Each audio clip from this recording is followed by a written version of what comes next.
Thank you for waiting. I finished checking your adventurer handbook.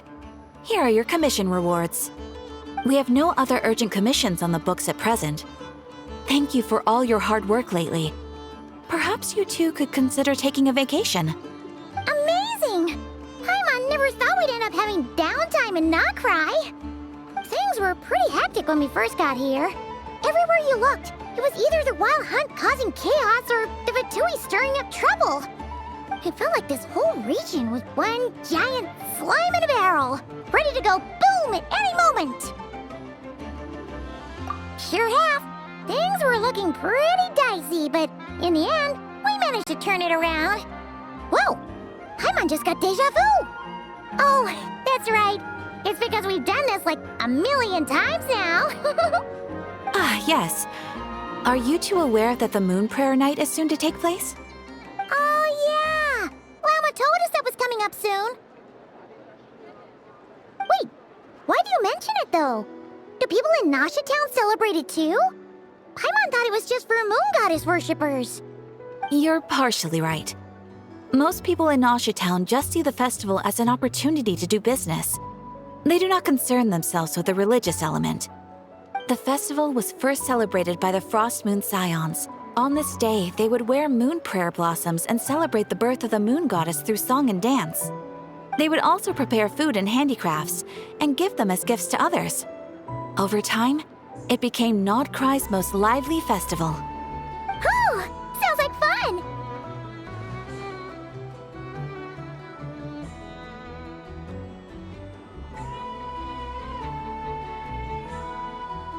Great! Well, in the meantime, since Catherine doesn't have any commissions for us, let's focus on some personal business instead. When we first got here, you mentioned that this was where your spaceship landed? We didn't get to follow up on it at the time, because we got wrapped up in that whole rare air situation, but now we can finally start investigating it properly. Well, there's a saying Paimon's heard around these parts, which goes, if you lift up a rock, you'll find something you weren't looking for. By that logic, you'll never find what you're looking for while you're searching, but the moment you stop looking, it'll jump right out at you. Could be worth a try though, right? Anyway, Paimon suggests we focus on other stuff we want to do for now, and just keep an ear out for spaceship-related intel as we go.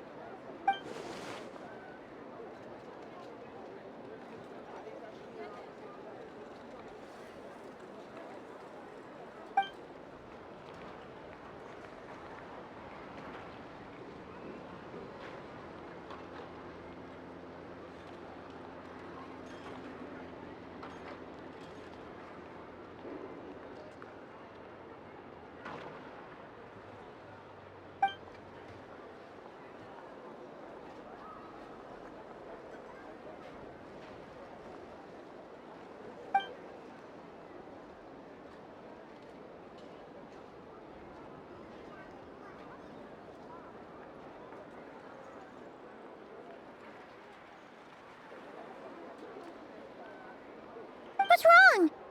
You look super serious all of a sudden.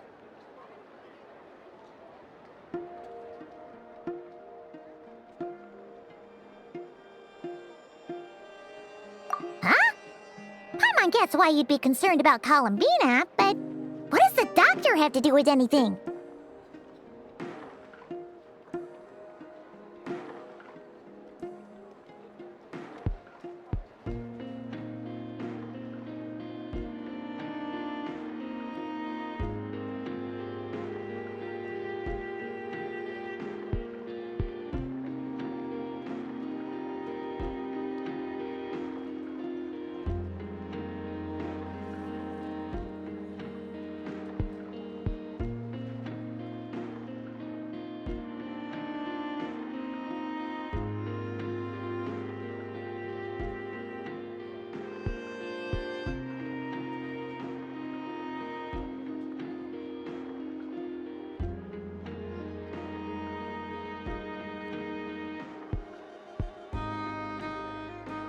Oh, that's true. And now that you mention it, we're definitely overdue for a showdown with the Fatui. It is weird that he hasn't shown himself this whole time. What could he be up to?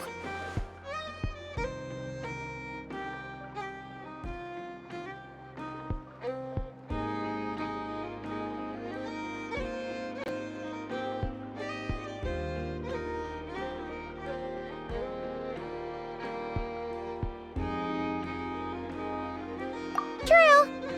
Paimon would much rather deal with Marionette anyway. She says the meanest things, but when it comes down to it, she doesn't seem like a bad person. Maybe it's the pressure of being a Fatuse? Especially as a Harbinger. Does she feel like she's gotta act tough to keep up appearances or something? But then, every time we headed out with Rarier, she always wound up having to repair Polonia and her other robots. That's gotta sting. Losing face always hurts more for people who care a lot about their image. She's probably still furious about it. What? Relax! She's not even here! Huh? What's the matter? Oh, nothing. Sorry, we'll be on our way now. Where are we again? Oh yeah, Columbina? Right, yeah, let's go see Columbina.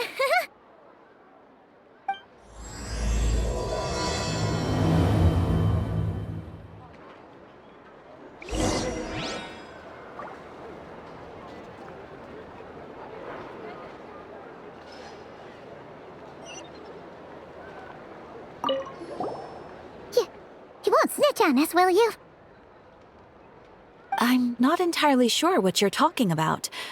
But rest assured, I protect client and adventurer confidentiality as a matter of principle. Phew! That's a relief. Paimon does not want to get an earful from her.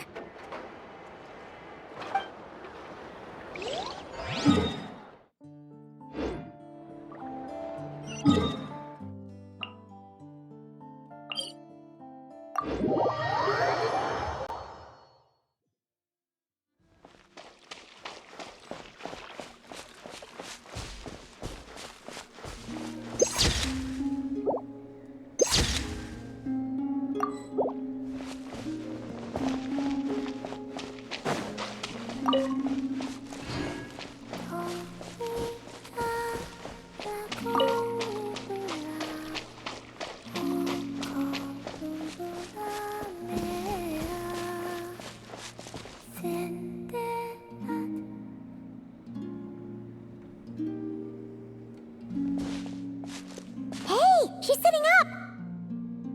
Is me sitting here a rare sight? No, we just thought you'd be resting. Perhaps I would have been, were it not for the sudden arrival of some unexpected guests. Not that I consider it a disturbance. After all, you are the only ones who are free to enter. Would it not be a little unfriendly of me to lie down while we speak? I didn't realize you put so much thought into little things like that.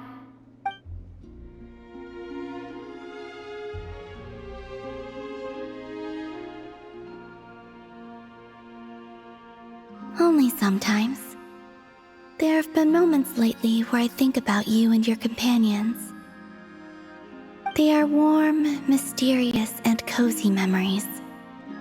Very few of my past memories are anything like that. They say that travelers return home bearing bags full of souvenirs. But my luggage was empty, and I believed it would stay that way. Return home? So, you're still planning on returning to the moon? Yes. This planet continues to reject me, reminding me that I do not belong here. If I remain into that, there will come a day that I disintegrate. And I don't mean reduced to dust, or turned into food for the flowers. I mean, I will cease to exist entirely. Alright then. Well, we're sure gonna miss you. But it sounds like we'll have to say goodbye. How do you intend to return? The moon prayer night is soon to arrive. On that day, the moon will be closest to Tevat. The Kuvaki in this land will reach its peak at that time. I merely need to grasp the tide and and with relatively little effort. Oh, Paimon gets it! It'll work like a slingshot! You make it sound like she's gonna get blasted up to the moon. If I did that, I suspect I would crash into the false sky. I will be using a much gentler approach. But I do like the analogy. It's fun. You see? She gets Paimon's sense of humor. In the blink of an eye, the time has come to part ways. It does feel that way, doesn't it? Time seems to fly fastest when you are enjoying it. I have always thought of myself as a wanderer on this earth, and it has never expressed any desire to keep me here. Yet, just as I plan to depart, it tugs at my arm. Is this a gesture of affection? Or is the world mocking me? Oh. Were you hoping I can answer that? Yes, you are a traveler, so you must have a lot of experience in this area. Then, what I would say is, enjoy the moment. That's right! Don't overthink it! Happiness is happiness and joy is joy! The point is to enjoy it, not analyze it! I see. Then what I would say is, even though I am very tired right now, I am still happy. I can't tell from the tone of your voice. Oh, really? You don't think I sound happy? I'm just kidding. I could tell you were in a good mood today from the moment we saw you. Ah, a joke. Albeit not a funny one. Anyway, I assume you're here about you-know-what. Give me your hand. Actually, it's not that. There's something else we wanted to discuss with you. Oh, then, do you still want to give me your hand? Or not? Sure.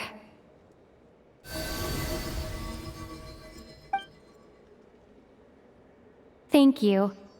So, I've heard that in the Moon Prayer Nights of the past, people here would hold celebrations in the Moon Goddess's honor. Since you helped so much in our fight against the Rehir of Solnari, I think you deserve a farewell party before you return home. I haven't asked everyone else for their opinions on this yet, but I'd like to invite you to join the upcoming Moon Prayer Night. I've never joined a Moon Prayer Night before. I'm not sure what I would even do. Oh, don't worry about that! We take care of everything! All you'd need to do is show up. Of course, there's no need to force it if you're not feeling strong enough. It's just, this kind of felt like a golden opportunity. But they call me Kutar, and the Fatui have an arrest warrant out for me. I shouldn't appear in public right now.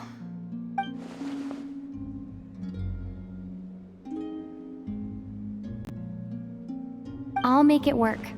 You have my word. Yeah, we got your back! Well, she does. Paimon's actually not too sure what she's planning. All right, if you're sure. I will not refuse your invitation. I suppose it wouldn't hurt to pack a few more sights from this world into my suitcase before finally learning what my homeland looks like. Oh, if you see Lauma, please tell her that my answer to the question she asked me is neither yes nor no. Rather, That was kinda cryptic, but sure. Guess it's between the two of you. We'll pass along the message. Bye for now!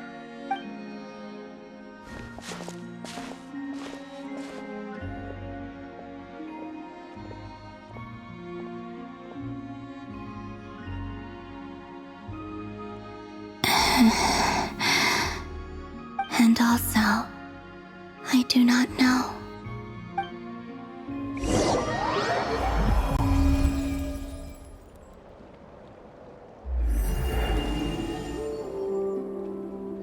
Since she's agreed to join the festival, let's go see who else wants to take part. Lauma's gotta be the person most familiar with the Moon Prayer Night. We should start with her. Also, what exactly is your plan to keep her safe? Not sure yet. I'll figure something out. What? Are you serious? And Paimon even gave you her vote of confidence back there! When did you become so sneaky?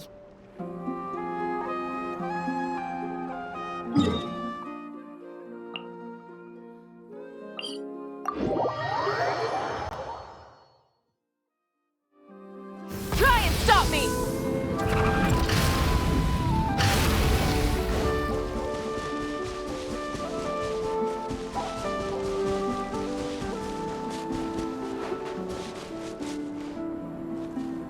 Hey, Llama! It's us!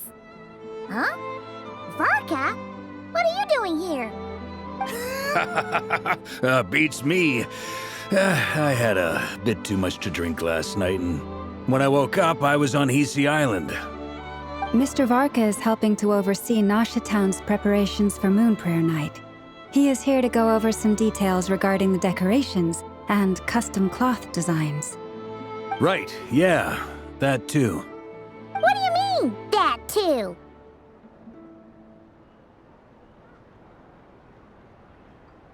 Yes, celebrating this festival is a long-held tradition here in Nodcry. On this day, the crescent moon at the top branches of the verdant crest turns into a full moon, and the moon prayer blossoms bloom with a special radiance. Our people take these to be blessed omens. It's an especially welcome event coming off the back of all that nasty business with Rare.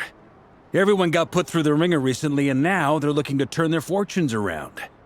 The big shots in town all agree that a big, lively celebration is just what we need to rebuild people's faith in this place.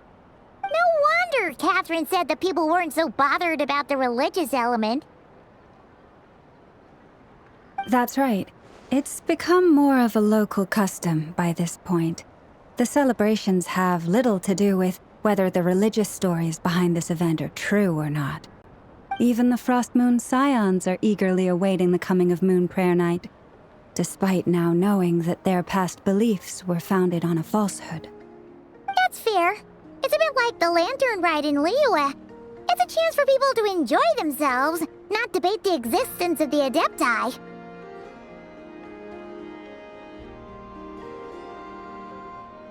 Oh, one other thing! We just went to see Columbina. We went ahead and invited her to take part in the festival this time. Hope that's okay. Wait, so... you mean she agreed to it? Huh. That's quite a surprise. Then I suppose that she intends to return to the moon on that day. Oh, yeah! It's kind of a complicated process, but basically, it's like a slingshot.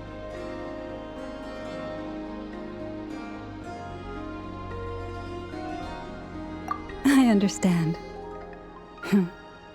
In truth, I had a feeling that she might make such a decision. Well, if Kuthar has decided to participate in the festival, we should prepare accordingly. Yeah, exactly. She was saying how it could be risky for her to show her face in public.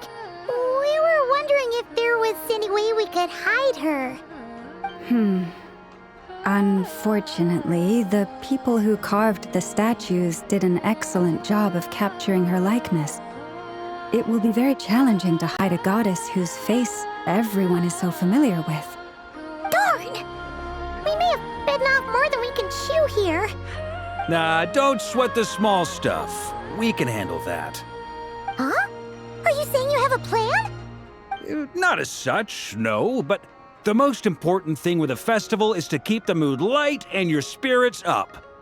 You can't go preparing for a festival with those long faces. You'll never convince anyone to enjoy themselves. The Mondstatter spirit is strong with this one. As it happens, I agree with Mr. Varka. Let's start by making our appreciation for Kuthar the beating heart of the festive atmosphere. And who knows? Once we get the ball rolling, perhaps everything will just fall into place. Hey! Did you catch that? Llama said the thing! Or close enough, at least. I'm looking forward to the Moon Prayer Night already.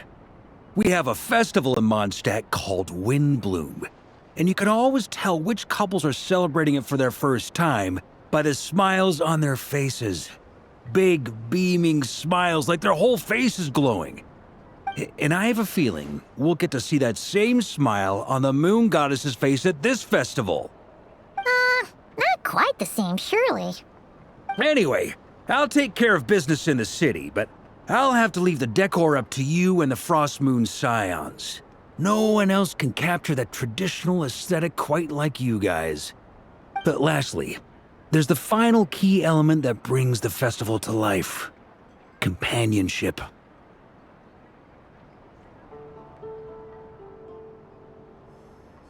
Before you leave, let me show you something that we've been preparing.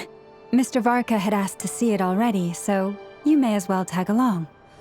Also, I have some further questions about Kutar's decision.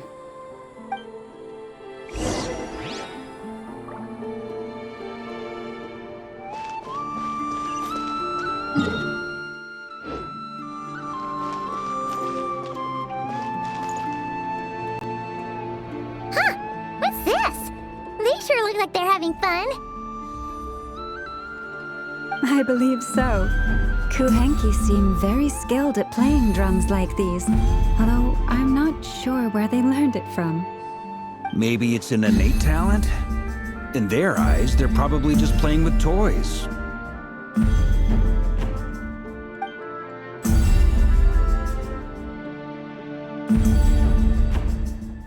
Wanatar! You wanna play too?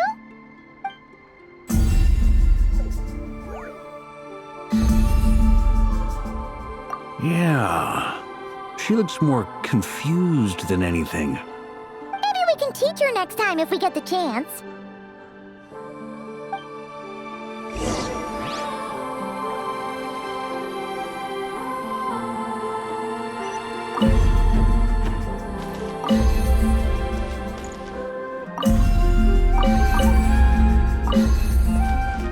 What are these floaty things? Moon veils. We hang them from buildings in the city during the festival. When you look at the sky through them, it creates a lovely misty effect.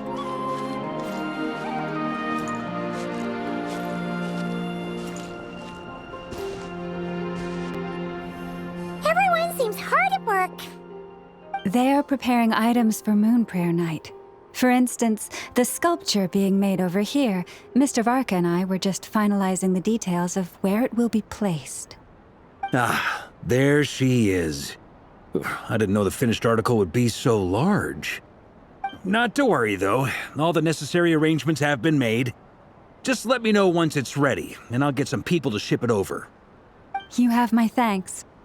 And over here, we are preparing a very traditional confection. Oh, look at all these colors! It looks great! Can Paimon try one? Of course. I have a feeling you'll like it a lot. You bet! Sweets and treats are Paimon's favorite.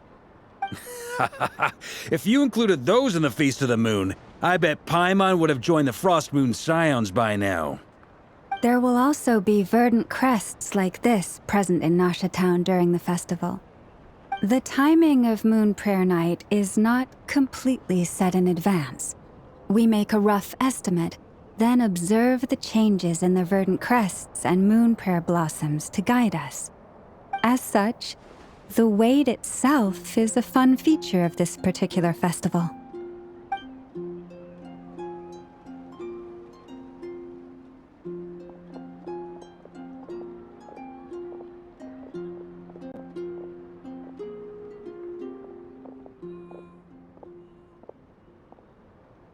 Let's talk here. To tell the truth, I am very surprised to hear that Kutar is willing to participate in the festival. I once asked her if she'd be willing to stay with the Frost Moon Scions. I could introduce her to everyone, and we could be a family to one another. She did not answer, but she has not appeared here since. I took this to mean her answer was no, But if that were the case, she would not have accepted this invitation. Ah. I see. Maybe she is right. Maybe the Frost Moon Scions of today no longer need a moon goddess. But my wish was not for her to come here and be worshipped as a deity. I simply wanted to offer her a place to stay. I'm sure she believes that showing herself here might invite Fatui intervention, and as such, she does not wish to cause us trouble. But what really pains me about all this is that this is her birthplace. She ought to belong here, yet no one has been able to grant her shelter. I think I'm qualified to weigh in here. When someone's about to depart on a long trip, what they need is blessings, not burdens. We should wish her the best, not make the journey harder than it already is. Anyway, she's agreed to attend, hasn't she? All we need to do is simply respect her decision. I see your point. Yes, she will soon depart after all. Our job is to leave her with some happy memories. Besides, who's to say her journey to the moon is a one-way trip? It's not like she can't come back and visit if she wants, right? Paimon agrees wholeheartedly. Festivals are all about having fun, so let's keep it simple. All right, I'm gonna head back to Nausea Town soon. Want to come with? I'm guessing you have some other folks to visit there. Sure thing, let's go! Bye for now, Wilma! Thank you all. Goodbye.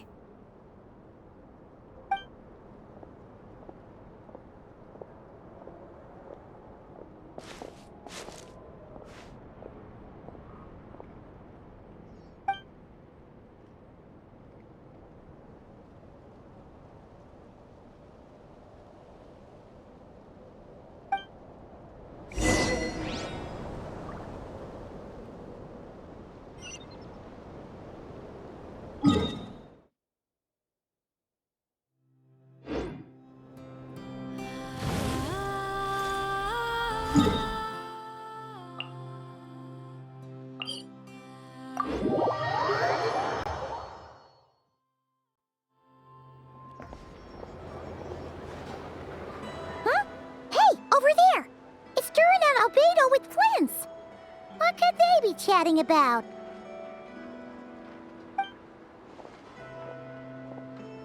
Your guess is as good as mine. Ah, Grand Master, and the Traveler and Paimon. Hello there. It's been a while.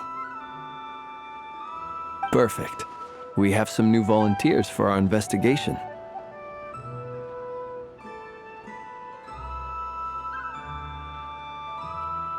Wait, let me guess. The righteous Lightkeepers are finally ready to hunt down the Abyssal Dragon? Haha. Yes, that too. Yeah, right! Oh, wait! Why does everyone keep saying that too? Well, to be precise, the facts match, but not the causality. Wait, so I guessed right? Half right!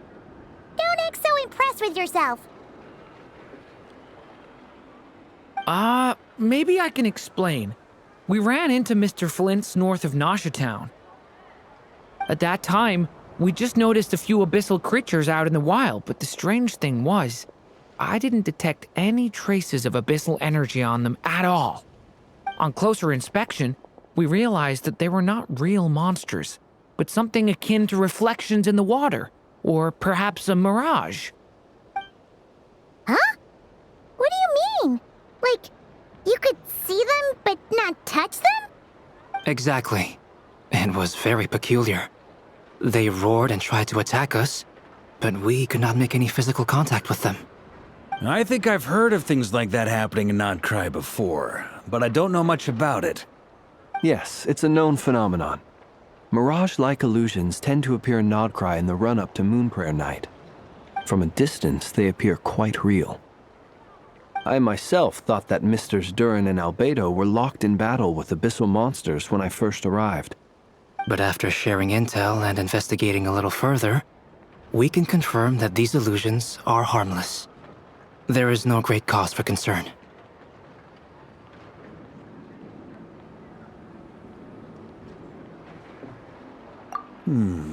All the Mirage stories I've heard are either animals, rocks, or small houses. Abyssal monsters, though? That's a first. It's a first for me, too. So I'm planning to look into it further just to be on the safe side. I intend to inspect a few more locations. What about you two? Any plans? Alice contacted me a few days ago. She'd like me and Duran to assist her with an experiment. But we lost contact shortly after receiving the message. I'm sure that comes as no surprise to anyone familiar with her. We don't know when the wind will blow, yet when the wind blows, we will know.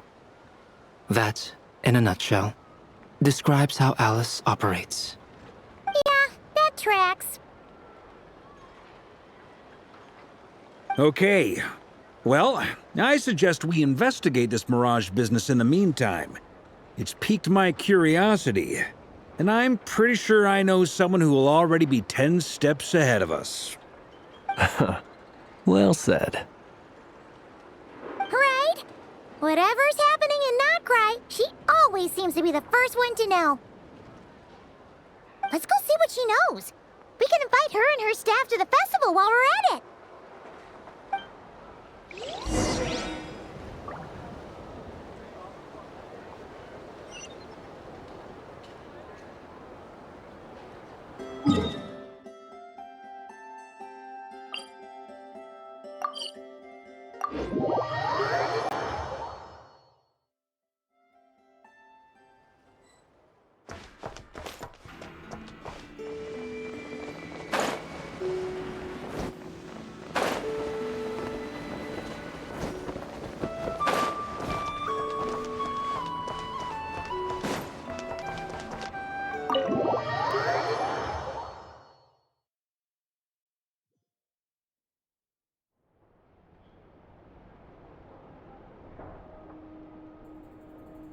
You're right, I have noticed. There's certainly something a little fishy about this situation. Only a little, though. Records indicate that this phenomenon can occur in the days before and following Moon Prayer Night. That said, it has always been a rare sight in the past. The odds of encountering these phantoms are similar to looking up in the night sky, happening to see a shooting star, and managing to make a wish before it disappears. But this time, either everyone's getting lucky, or they're appearing far more frequently than usual. Yehoda's out gathering intel as we speak. In the meantime, let me check off some points of interest. First, the Abyss.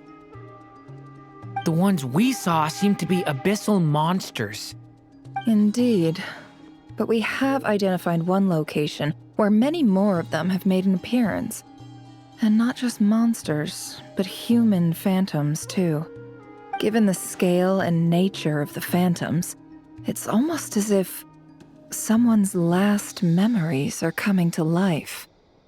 Or perhaps the memories of multiple people. Oh. So you mean the phantom monsters are hunting down the phantom humans? Exactly. The phantoms can interact with each other, but we have no means of intervening. In addition, some of the human phantoms would seem to be from the very distant past. This is clear both from the clothing they wear and the stories they tell. They claim to be from Hyperborea, a name which I've heard from Lauma before. If this is true, it means they must be from 6,000 years ago.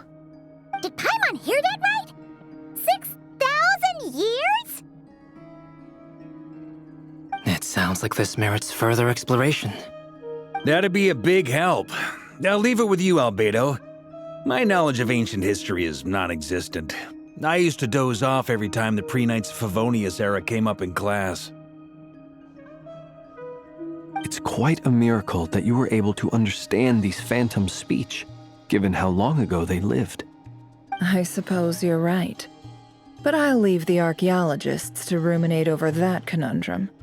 As an intelligence broker, my sole interest is in the value of the information I gather. Which, in this case, hopefully means earning myself some good favor with our dear Lady Moonchanter. So calculating. Whew, this intel broker logic always catches Paimon by surprise. Sounds to me like we could split the work up. I think the abyssal phenomenon is best left to Albedo, Flints, and me. Agreed. It coincides with my duty as a lightkeeper. For my part, I'd like to understand the abyss better. Even a little knowledge would go a long way. This is certainly a rare opportunity to study the abyss. But even rarer, perhaps, is the chance to make contact with the ancients. The Curatorium will take the lead on investigating the Hyperboreans. We put in the work to learn what we know so far. It seems only fair that we get some quantity of exclusive intel. That just leaves our trusty team of 2 unassigned. Since you became an honorary knight, of course. This was part of my grand plan all along. Ha ha ha! Oh yeah, by the way, we managed to convince Columbina to come to the Moon Prayer Night celebrations. Would you and Yehoda like to join too? She agreed to that? Huh. Quite an achievement. Never underestimate the traveler, I guess. I'd be happy to join. No point shutting myself inside when the streets are all decked out. I doubt any clients will be visiting during the festival in any case. And Yehoda loves a party, so I'm sure she'll jump at the opportunity. No, no, no, no, no, no, no, no, no, no! Way to contradict me in front of... Wait, no, that's not what I have bad news, boss. So many people. All right, everyone inside, quick!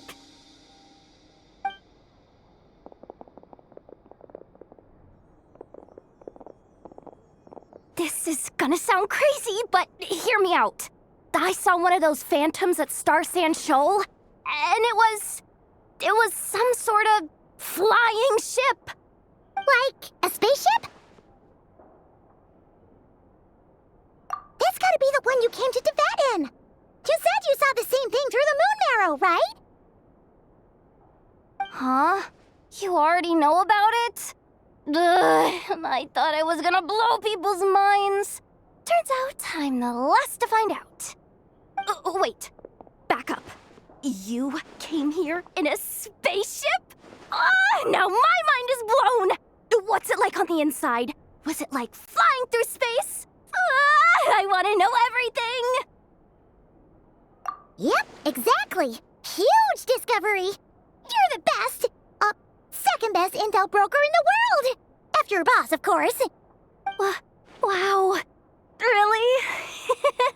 Well, I don't know if I'm all that, but...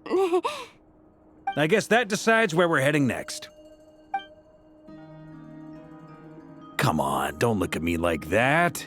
I know the spaceship doesn't have anything to do with me, but you don't want to leave me as the only one twiddling my thumbs, do you? Please? Fair enough. You can tag along. In that case, let's meet back here to discuss our findings once we're done. I wish everyone a productive investigation. You too.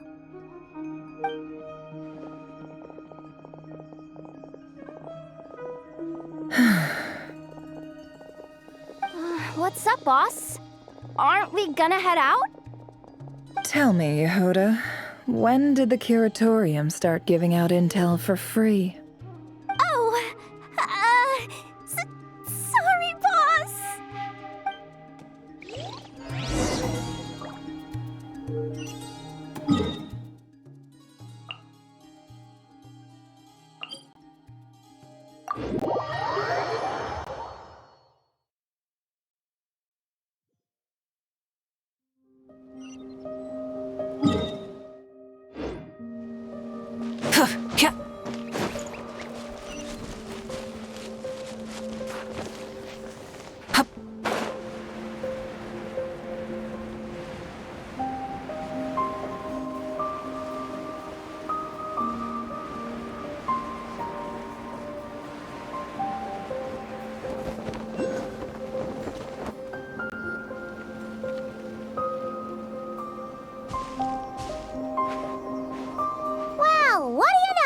Yehuda was right on the money. This Phantom really is your spaceship. But that's so weird. Why would it show up here? Is it some kind of projection? Or a ghost? Like, maybe it no longer exists, but somehow it left an afterimage? Ah, you're already here. Miss Lauma, what a surprise. I thought you were busy with festival preparations. I was, until one of our people informed me that a strange sight had appeared at Starsand Shoal. No one's ever seen something quite like this before. I thought I should see it for myself. Same here. Oh, so we heard that these things appear around the festival period. Any idea why that is? Unfortunately not. We have very limited information about them, since they can't be interacted with. And no human phantoms have ever made an appearance before now. The most we've been able to deduce is that these sightings appear to be connected to the increase in Kuvaki energy around this time.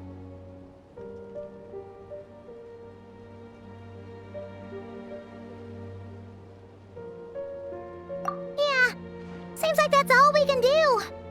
This is all so confusing. Allow me to lend you a hand.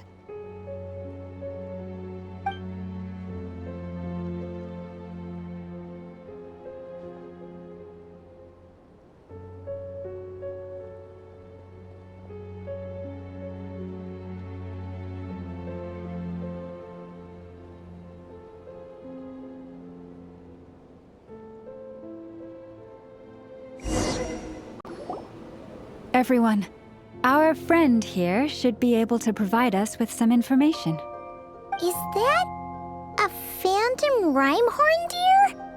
I've heard about how the Frostmoon Scions live in harmony with the animals and can even communicate with them. That's coming in handy now, for sure. Okay. Yes, I understand. Then how about this?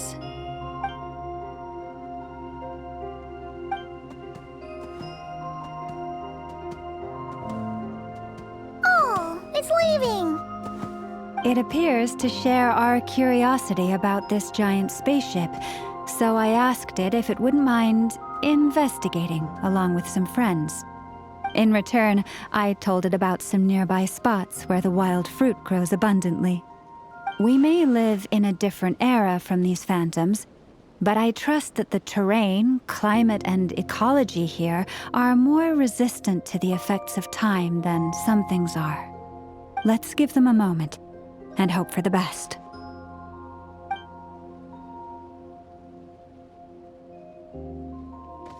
All back together? Must have been a lot of fruit. Indeed. Now let me ask them some questions.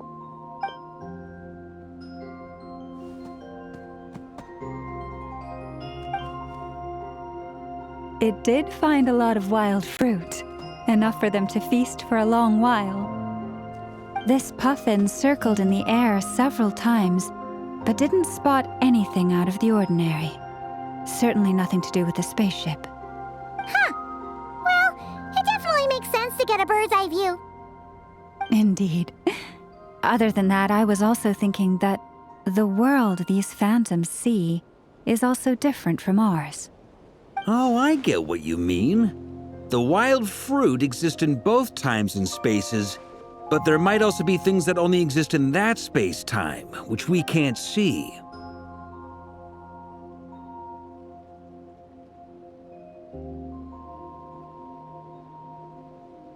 Good point.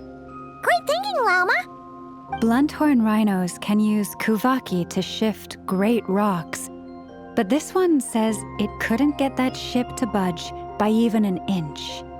The sniffer mole tried too, but despite being a skilled digger, it could not get through. They say that the spaceship looks robust and undamaged. It seems completely impervious to any and all attacks. Whatever lies within is well defended from harm. So, just like us humans, there was nothing they could do about this spaceship either. Yes. Still, They deserve our thanks. We are grateful for all your efforts, dear friends. Now go, and enjoy your feast. I've noticed some other human phantoms gathered nearby. Come on, let's go talk to them.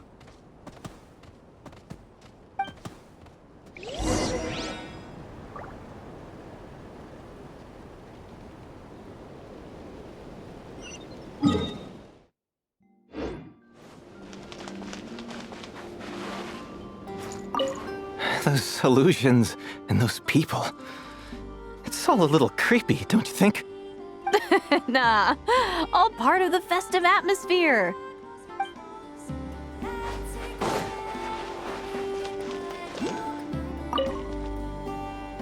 What is this thing?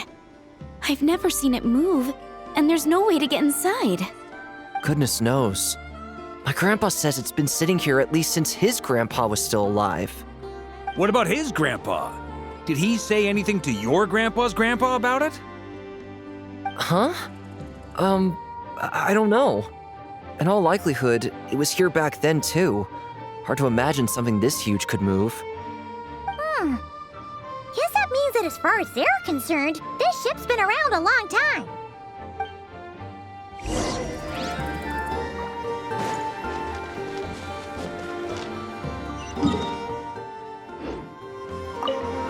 Have you ever seen anything like this? Nope. Never seen or heard anything this weird.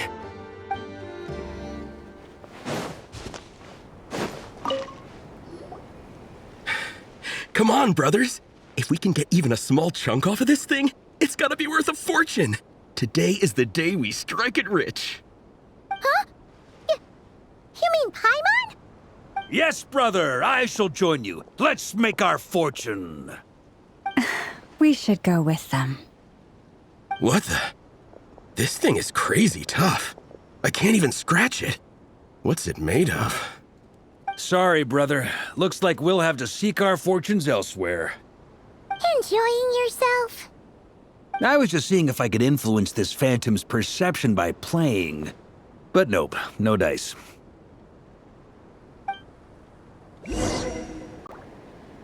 I'm sure we're all starting to build up an idea of what's going on here now that we've spoken to some of the people. These phantoms are reenacting real historical events in Nodcry. It's almost like we're in some kind of interactive stage play. We can talk to the actors, but the plot is fixed and we can't influence it. It makes sense. History is set in stone. The objective facts of the past cannot be changed. Paimon totally thought you were just goofing around earlier. But actually, you were doing some serious investigating. Of course I was. Anyway, at this point, I think we're forced to conclude that although the Phantom spaceship is right there in front of us, we aren't going to learn much about it from these people.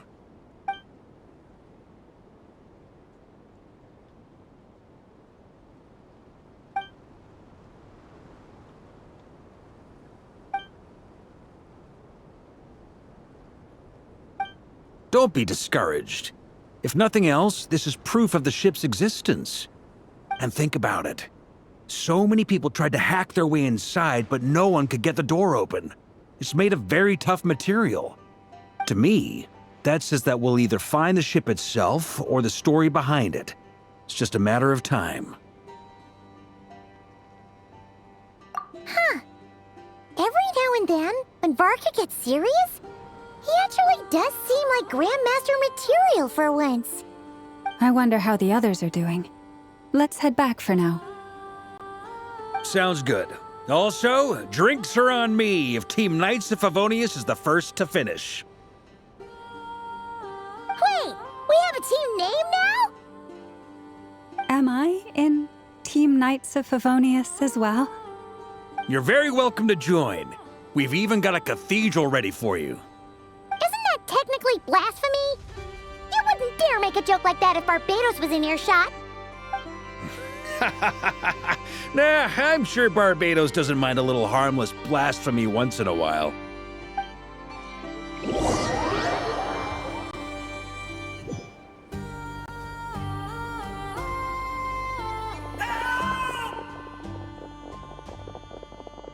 Oh, no! Get away!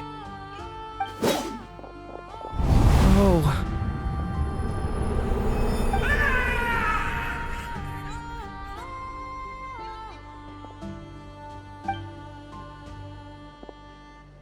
I know it's hard to stomach, Mr. Duran. But as I'm sure you've noticed, there is nothing we can do to intervene in that which unfolds before us. But we have to at least try. And try you have.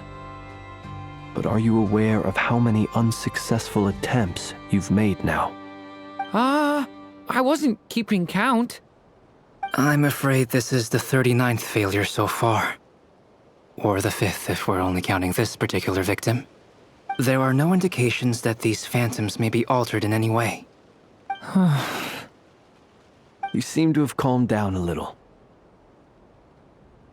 I'll make us a fire. You should rest and have some water.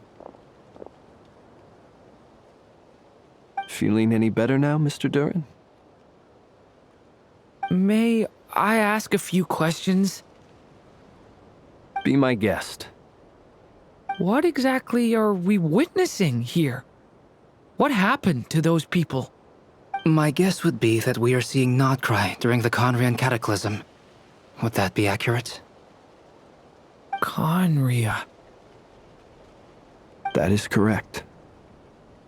As you know, once the Abyss senses even the tiniest crack, it floods in and spreads like wildfire.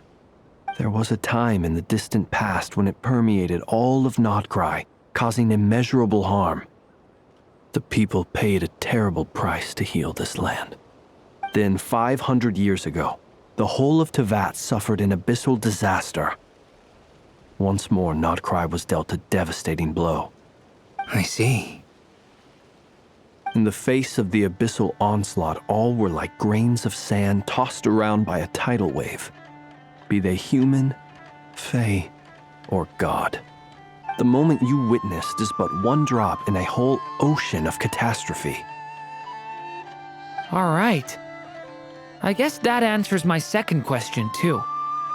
I wanted to know why there's nothing I could do to help them, and that's because what we are seeing is history. That would be my guess as well. As I understand it, history and fate are not all that dissimilar. The latter may be unseen to us, but both are immutable. Yes. Fate was determined long, long ago. I still have a couple of other questions for you, Mr. Flint's. You mentioned more than one abyssal disaster that has struck this land in the past. How can you be sure that what we're seeing is from the Conrian incident? And also, how are you able to stay so calm when you're talking about these events?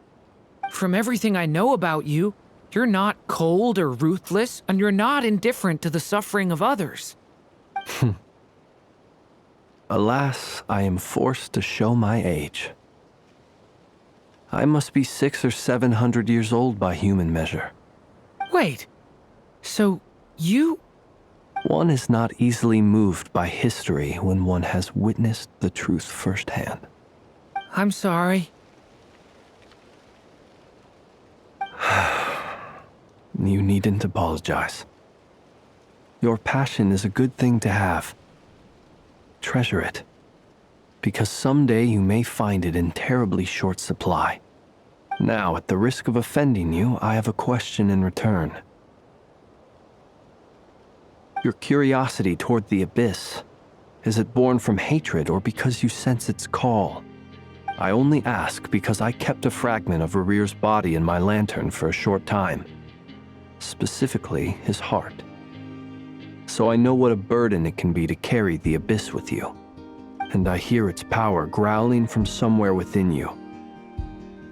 In my eyes, your mere existence is a miracle. My honest answer is... I don't know. I don't think I have the confidence to say for certain. What I will say is the Abyss is not the only issue that haunts me. Even before I became who I am today, the question dogged me constantly. Should I even exist at all? My doubts remain unresolved. But when we fought Rarir, something became a little clearer to me. Sometimes it is the darkness within us that allows us to achieve the impossible. I certainly got the sense from your 39 attempts that you were trying to achieve the impossible. It sounds like you've resolved to see the truth for yourself. Absolutely. In that sense, he and I are quite similar. Then I wish you every success. I look forward to the day of your transcension. Well, if everyone's caught their breath, I suppose we should head back. Oh, and one last thing. I'd appreciate if you kept our discussion about history a secret.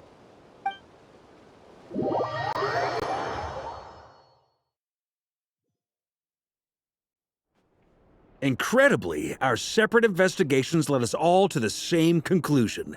Hooray for consensus! Yeah, but we barely learned anything, though. I totally thought this would be the mother lode. Talking with the ancients? I mean, come on! But nope. All we got was useless snippets of conversation. And all this stuff about moons and hyperopia. What a load of baloney. Seems like people back then had a few screws loose. I understand your frustration. We found the same issue. Each phantom only showed a very brief moment in time. There isn't much value to be found in these miscellaneous fragments of a civilization's history, no matter how glorious it may have been. If there's a silver lining, it's that these phantoms are harmless to the present reality. They shouldn't get in the way of the festivities. Paimon agrees. And not just because it's the first thing she understood in this whole conversation. You look disappointed, Nefer. Is something the matter? What do you think? We all worked our tails off, but the only one to gain anything from it was you, Lady Moonjanter. Well, please do share the Hyperborean records with me. I will gladly inscribe them in our people's documents. Oh, duh! Yeah! That was it! Hyperborea! Hyperborea. I'm serious. Only an expert in the Frostmoon Scions and their history can turn these records into valuable research material. The alternative is to let them gather dust on the Curatorium's storage shelves until the pages turn yellow. Nefer, you're wise enough to know that cooperating and sharing the profits is the best course of action here. Well, that goes without saying. Sure, let's do that. Huh? But didn't you say we aren't supposed to give out intel for free? Sorry. Shutting up. Now is not a good time to push Nefer's buttons. Anyway, back to Moon Prayer Night. I'm thinking that we should prepare something a little special, aside from the usual decorations and so on. You mean a parting gift? Can't go wrong with food. Although, does food go bad on the moon? Perhaps a lantern would be a better choice. It might be dark up there. It could prove difficult to light a lantern on the moon. Magical stones might serve that purpose better. What about a clockwork mecha model from Fontaine? I've got a whole bunch at home. I use them for fighting practice in my free time. None of these sound like things she would be even remotely interested in. But we don't interact with her enough to know what she likes. Yeah. It would really save us the guesswork if someone could find out what she's into. Wait, what the? Traveler? They're all looking at you. Great! Haha, problem solved. Now, I need to stop by Dory's. Gonna need her help sourcing a bunch of stuff for the festival. Then let's leave it there for now. We all have our own business to attend to. Traveler, if you find out what Kutar likes, let us know right away.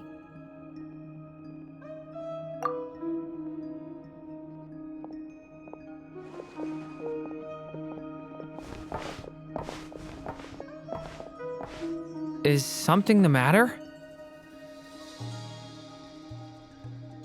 I'm fine. It's just... I'm still feeling a little rattled after witnessing the horrors of the Abyss. But it's okay. This is something I have to work through. I'll be all right. Thanks for your concern. Well, don't put too much pressure on yourself. If you ever feel like something's wrong, physically or mentally, we're here to talk.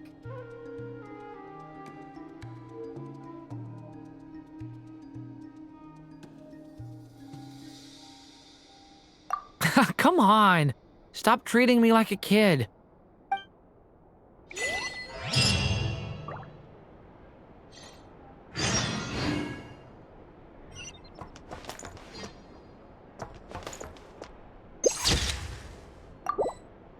Which is why we need a lantern guaranteed to work on the moon. Yes, I have a few ideas, but the lantern itself is the easy part. The real issue is how little we know about the lunar environment. Wait, you two are serious about this? Let's just say I'm intrigued by the shining magical stones that Mr. Albedo has mentioned.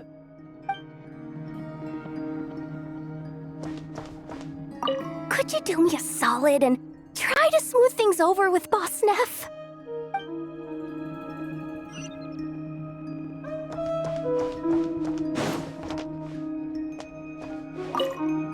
You should get going. It's important that we ascertain what Kutar likes.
Weren't there a few Kuhenki here last time, too? Where did they all go? Walkies? For Kuhenki?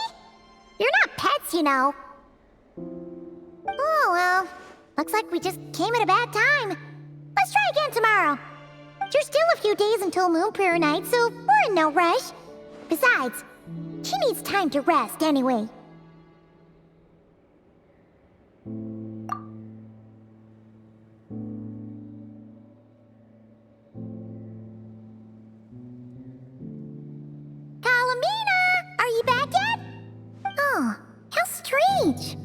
Looks like she still isn't here.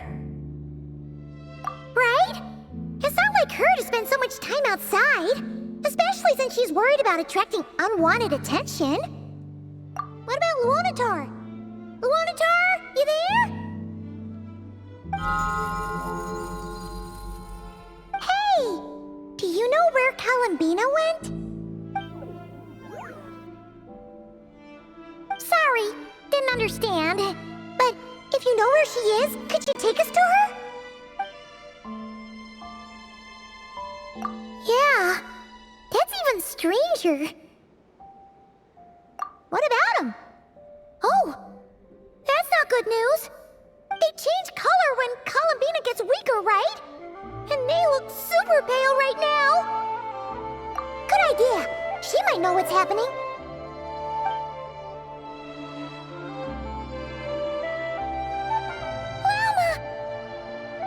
Ah, it's you.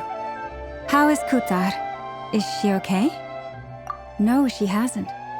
I came here to check on her after I noticed the flowers had changed color. Based on past precedent, she must be very weak right now. Even getting up to walk would be a struggle.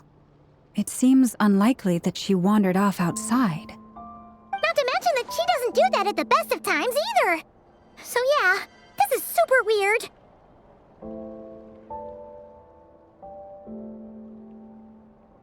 No. Very few people are in the know about Kutar's whereabouts. And if anyone suspicious had visited, they'd have left some sort of evidence. Come on, let's go to Nasha Town. If anyone has seen her, someone there will know about it. It's Nocturne's information hub after all. Makes sense. Let's go!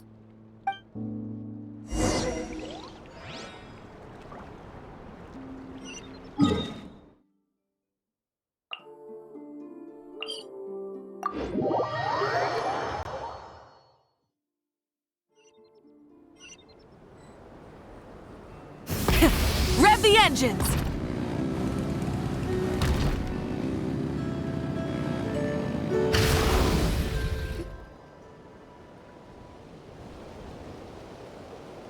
Wait a moment. Is it just Paimon, or is this stall kind of suspicious? It's never been here before, right? No, I don't recognize it. Alas, your free and easy adventure time is over. Now, prepare to face the final boss of Nocturne. Whoa! Where'd that voice come from? Not sure, but it's definitely hostile. No, no, no, not that way.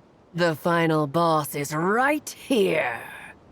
The sniffer mole? That's the final boss? Surely not. Also... Okay, the jig is up. I'll stop teasing you. Turn around. I'm right behind you. It seems I've managed to leave quite an indelible impression, even though you've never seen my face. Ah, nothing could make a great mage more pleased with herself.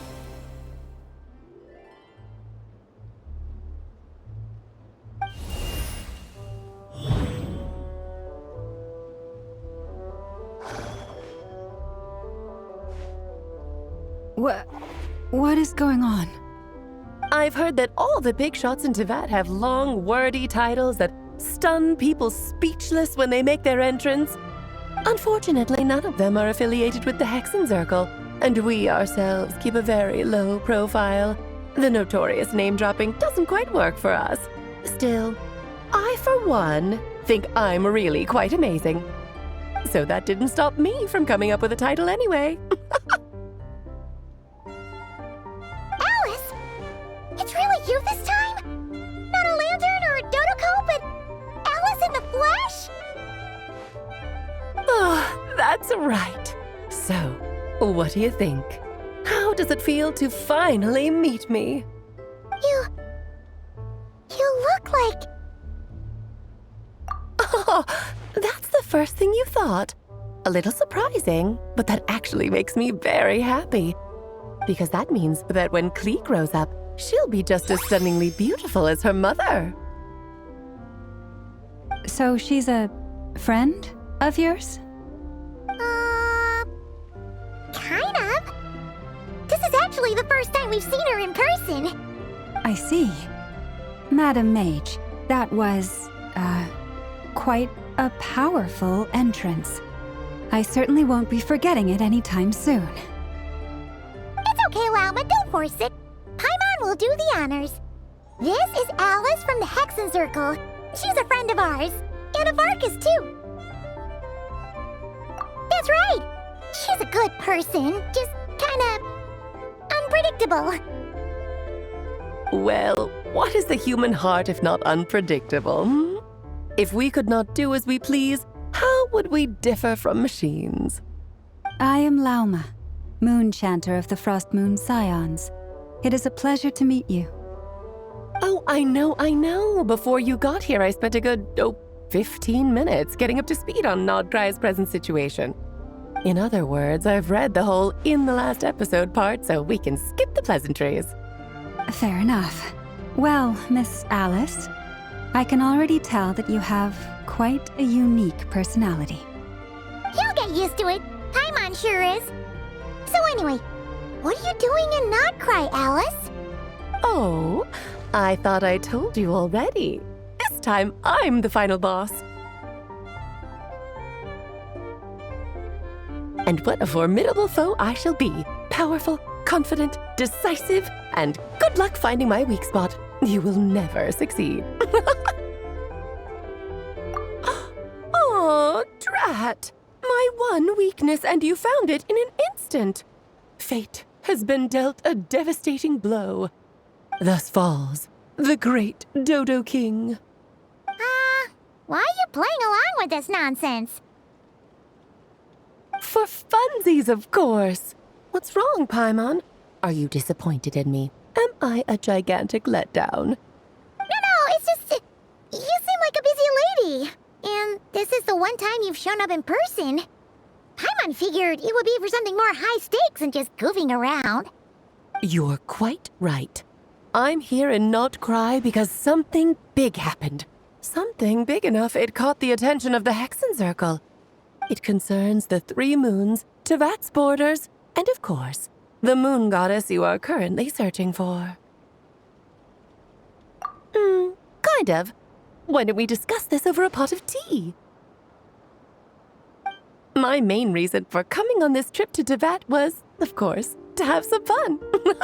But I do technically have a job to do as well, namely, maintaining the stability of Tevat's borders. I'll skip over the complicated parts, but to sum it up, abyssal energies are all that lie beyond Tevat's border. We'd find ourselves in a real pickle if they ever made it through. And the phantoms you've been seeing are a sign that the border has been disturbed. No wonder they tend to show up around Moon Prayer Night. Is it because the real moon is now so close to us that its power can cross the border? In part, but only a negligible amount passes through. Just enough to influence the verdant crests and so on. And as you've noticed, there has been an unprecedented number of phantoms appearing this year. The influence of the moon beyond the border cannot explain this. No, there is another far greater factor at play. The trilunar syzygy. A trilunar syzygy? Eons ago, before the heavenly principles came to Tevat, it was the then 3 moon goddesses who controlled the laws of this world. Oh, that's exactly it! The 3 goddesses split these powers amongst themselves, promising never to consolidate them into one singular body. This was meant to keep the world stable. But, fast-forwarding to the present, the eternal moon's marrow is with you, while the iridescent moon's marrow, which should never have appeared in this world, has been retrieved. Add that to the presence of a moon goddess in the flesh and... the power of all 3 moons is gathered here in Nocturne. There hasn't been an event like this since the War of Funerary Flame. And it's having a noticeable effect on Tevat's borders. Because I wish to give my darling daughter a peaceful, sunny environment to grow up in. Is that a good enough reason? Kinda sounds like you're dodging the question, but it does make sense. Well, that's one reason anyway, and the most important one. The others are a little complicated to explain. For instance, cleaning up after dearest Miss R. Albedo could tell you more about that if you're curious, but right now, I have a more important question to ask you. Why are you collecting the moon marrows? I see. Nicole told me about that legend once. Nicole? You mean Mage Anne? Oh, so you remember. Yes, of course. That was a story about fate, her area of expertise.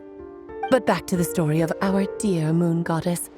I'm afraid her intended method of returning to the moon is unlikely to work anymore. What does that mean? She may be missing, but she hasn't gone anywhere. She has disappeared.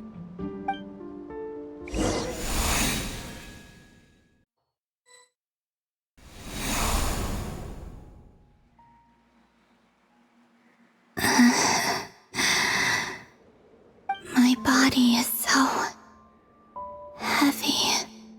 Wait, no. It's my mind that's heavy. My arms and legs are as light as a feather.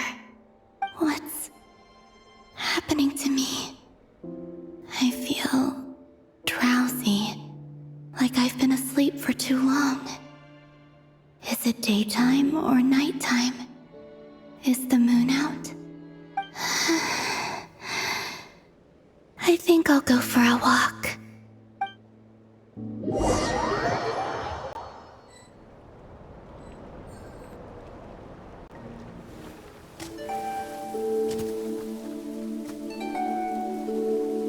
Are you out for a walk too?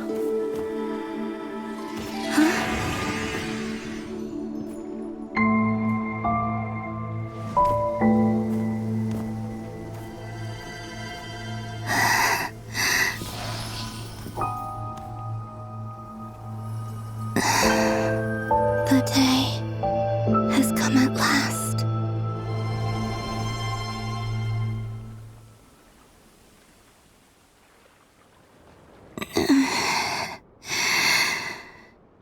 Have I grown so weak that I can't even sustain my physical form? But Moon Prayer Night is nearly here. I was so close to returning home. Death is near. Is this how it ends for me? Will I return to the moon after I disappear? Or... I don't want it to end like this. So far, at least, I still exist. Even if not physically, I can still feel. But as my power wanes, I'm sure that too will fade. I suppose I might take one final look at this world. The world where I was born.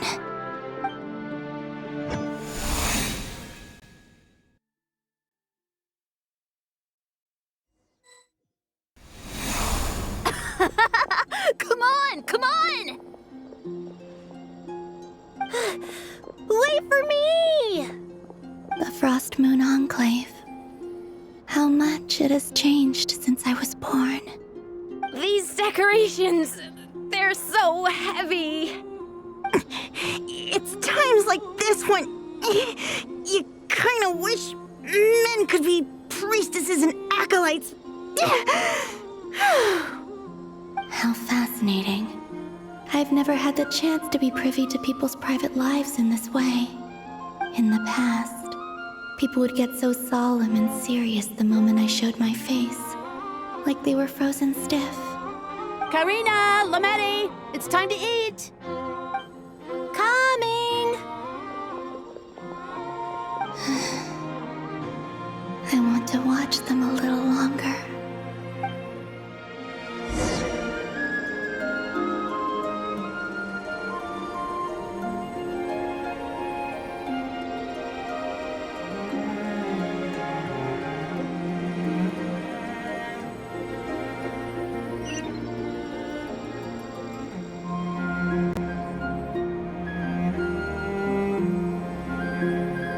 So just fill these balloons with air, right? Yep. Try a couple now to test things out. The rest can wait till Moon Prayer Night. Think fast.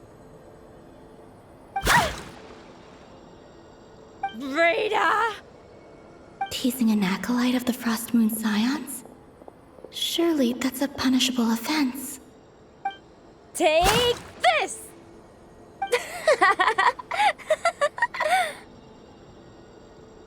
Huh? All right, enough horsing around. Lady Lauma gave us a task. We should get back to it. The task is just to check that the balloons don't leak, right? Doesn't matter if we fill them with air or water. Yeah. Okay, you got me there. And you got me there. But still, we can't use all the balloons before the festival even starts. We won't use all of them. And as long as Lady Lauma's trusted acolyte doesn't snitch, this can stay as a little secret between friends. A couple more can't do any harm, right? Oh, you menace. Then, think fast! Is pumping a balloon full of water really so much fun?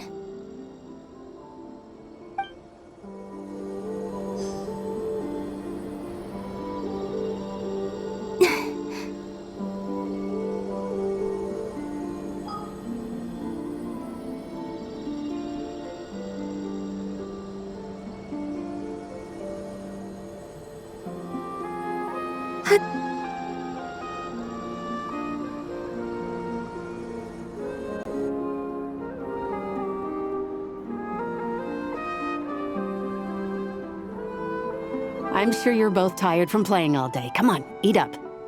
A plain, humble meal. That has always been the way of the Frost Moon Scions. Huh? How come Lamatti got a midsummer berry dessert? Oh, I always get Lockaberry. I don't mind sharing. You can have a bite of mine if I get to have a bite of yours. They're sharing food? I've never shared food with anyone before. Even at the Harbinger tea parties, everyone just ate off their own plate. And when I couldn't finish my food offerings from the Frost Moon Scions, they'd leave the leftovers out under the moonlight for the animals to claim. Hey! That was 2 bites! Oh, then you can have another bite of mine. Oh, you too. Oh, don't fret now. Here, have some of Granny's too. So this is what it means to be family.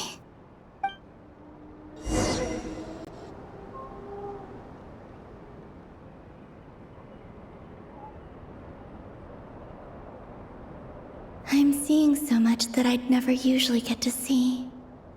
They'd never act like this when I was around. It's nice, being able to just watch people in peace in these final moments. What a rare opportunity. I think I'll go take a look around Nasha Town, too.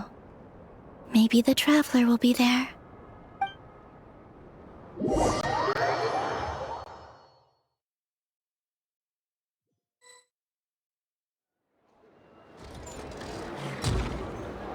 After the War of Funerary Flame, the Moon Goddesses were no longer recognized by Tevat.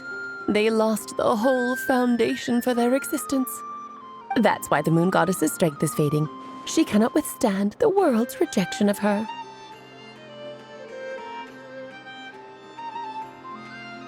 To be more pedantic about it, the Moon Goddesses did something to offend the heavenly principles, and that's why they were ousted. Something of a recurring theme in Tevat's history. Theoretically, speaking so candidly should put me in their crosshairs too, but they can't tell me what to do. I'll say whatever I want. Anywho, the Moon Marrow energies were but a drop in the bucket for her, and that battle against the Ray Hair of Solnari only weakened her further. Fortunately, it happened close enough to Moon Prayer Night when the Kuvaki concentration here is high. That's the only reason she managed to survive this long. What do you mean, fortunately? You said she disappeared. We're too late. Oh, what a headache. I thought this was all common knowledge. I guess I have some more explaining to do. Okay, buckle up. It's time for another lecture.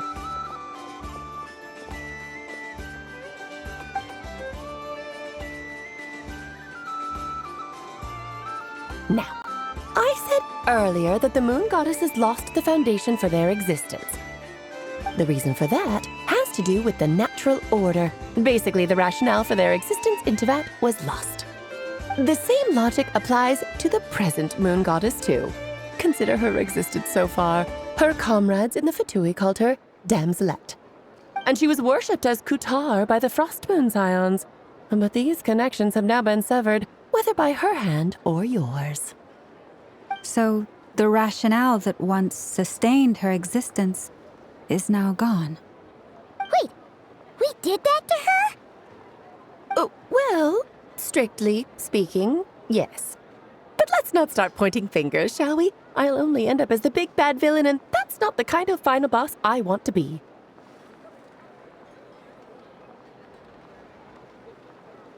Of course I do. I'm only the greatest mage in the whole entire world. Now, if you wish to find your moon goddess, there are two problems we need to solve. Firstly, we'll need to strengthen the connection between her and Tevat, at least enough to sustain her until Moon Prayer Night. Strengthen her connection. But does that mean I'll have to rally all the Frost Moon faithful behind this? I'm afraid a bygone faith and a former home won't be of any help to her now. Do you know her name? Her name? Yes. Names are very important things. A name is a fundamental concept that anchors one's entire existence. Then your first job is to find it. As a moon goddess, I'm sure she must have a name she identifies with. Neither Columbina nor Kutar is her true name, and she's never really accepted either of them. So, finding out her real name is enough to sustain her existence? Yes, I know it sounds like a small step, but every journey begins that way. So for now, that's all we need to focus on. The second problem is with her plan to use the moon marrows to return to the moon. Unfortunately, piercing through the false sky will take an enormous amount of power. Given her current condition, she won't be able to provide anywhere near enough power, even if she recovers her physical form. But no need to fret. Nicole's the expert in this field, and I'm sure she'll figure something out. Wait, Mage N is going to help us out too? That means we've got 2 Hexacircle mages on the case. This is turning into a pretty big deal. Actually, this is more of a side quest for me. Like you said, I'm a busy lady, so I can't stay for too long. I'll have to return to Tevat's border soon.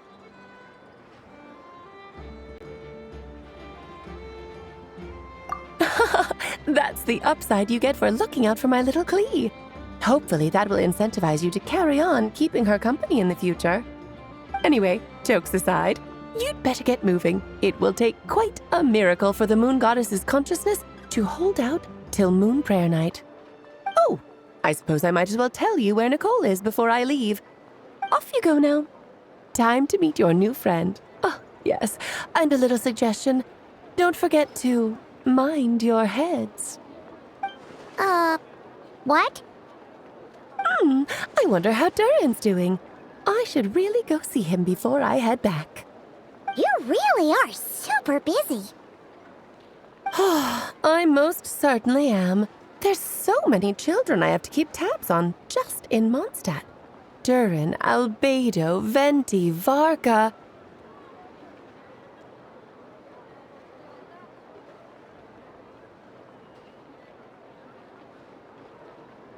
Klee didn't make the list, huh? Of course not. Klee is my pride and joy.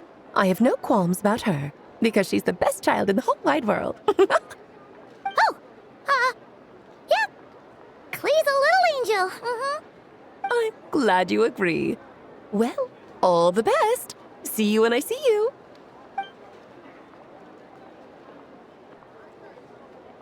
She left in a hurry. Yeah. She didn't pack up her stall. Should we handle it for her? I must say, I'm now very curious about her daughter. Klee, wasn't it? What's she like? That's a long story. Come on, we'll fill you in as we go.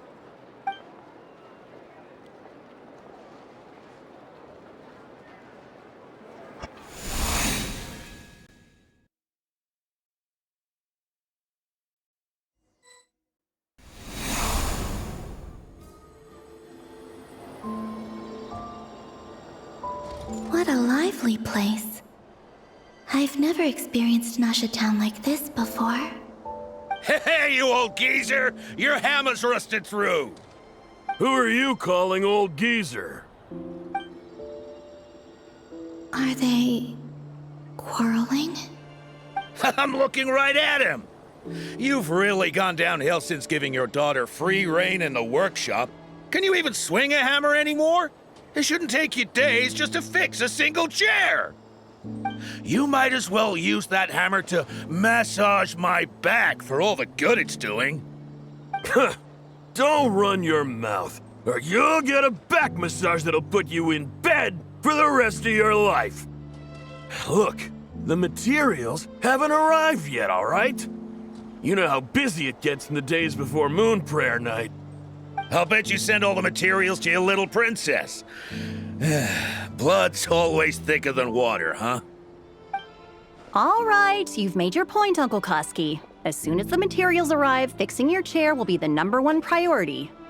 And Dad, if you've got time to chat, why don't you lend me a hand, See? Lolka knows what the score is. I guess they're friends. But the way they spoke to each other was so ugly. Then again, it wouldn't be the first time I've seen something like this. Columbina! Sing outside my door in the middle of the night one more time, and I'll unscrew your vocal cords. You hear me? Oh, Zandrone. So that was her way of trying to be friends with me. What a pity. I won't get the chance to say any ugly things in reply.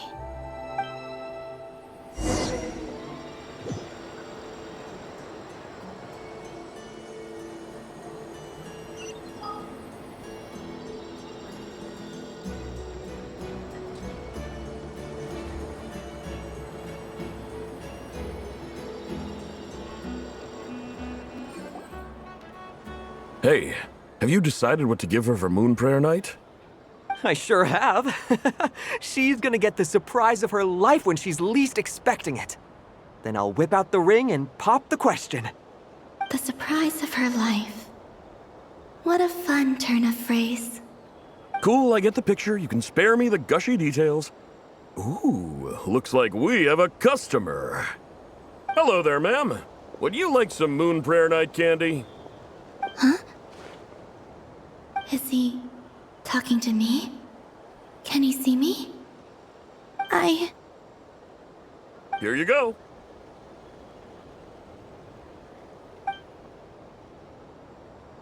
Oh.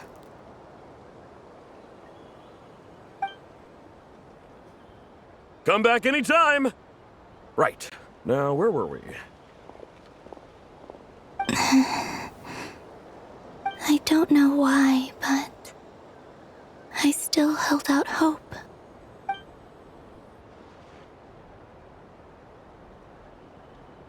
The most important thing right now is to find that mage.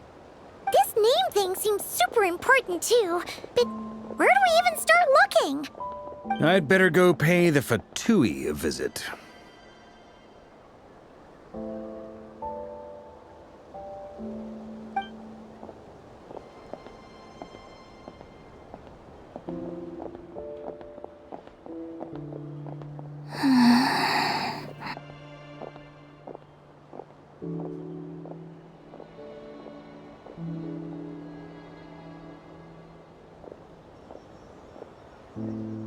Columbina?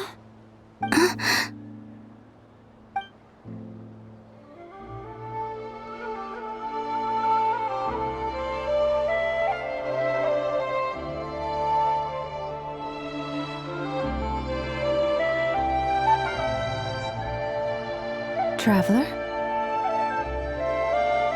Let's go! This is no time to be spacing out!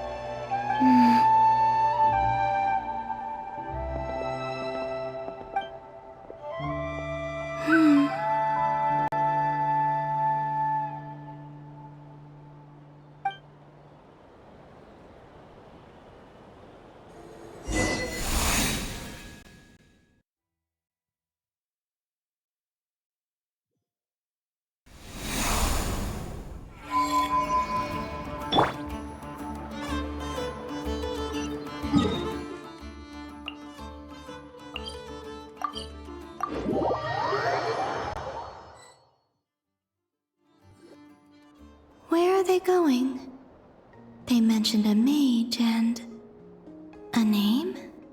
So, Mr. Varka, are you acquainted with this Nicole? Or should I call her Mage N? Not really. We've never met, though she has come up in conversation. From what I've gathered, Alice kinda took Nicole under her wing. Taught her how to speak in a more ladylike fashion, that kind of thing. Huh. Hard to imagine Alice as an etiquette coach. Yeah, Alice is a larger-than-life personality, I'll give you that. But then again, that's why she's able to draw such an eclectic mix of people into her inner circle. If I remember correctly, being an interesting person is actually one of her main entry requirements. So, if you ever wanted to join the Hexenzirkel, I'm sure you'd both be eligible to apply.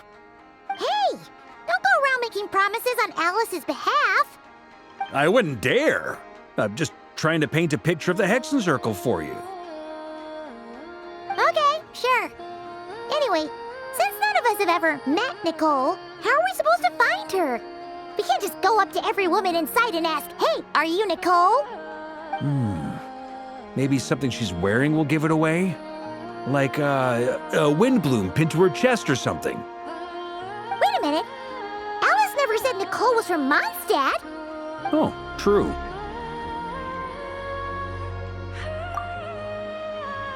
That would be this young lady, then?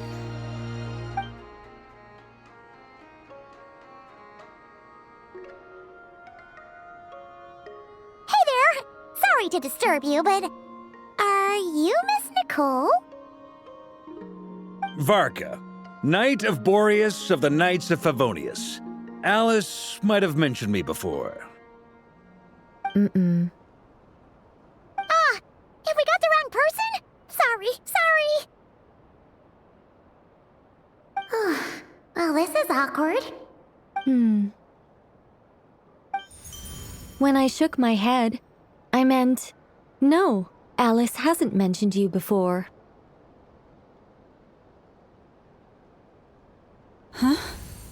Where is this voice coming from? My apologies. For certain reasons, I am unable to speak. This is the only way I can communicate with you. It might take some getting used to, but I hope you can understand. Hey, it's fine. I'm more shocked by the fact that Alice never speaks about me. I mean, As for you two, we have crossed paths twice before, but it is nonetheless a pleasure to finally meet you. It's really you! Thanks for all your guidance in the past! You're quite welcome. This time, things are different. We have reached the unwritten pages of the story. You might say that we stand at the crossroads of fate.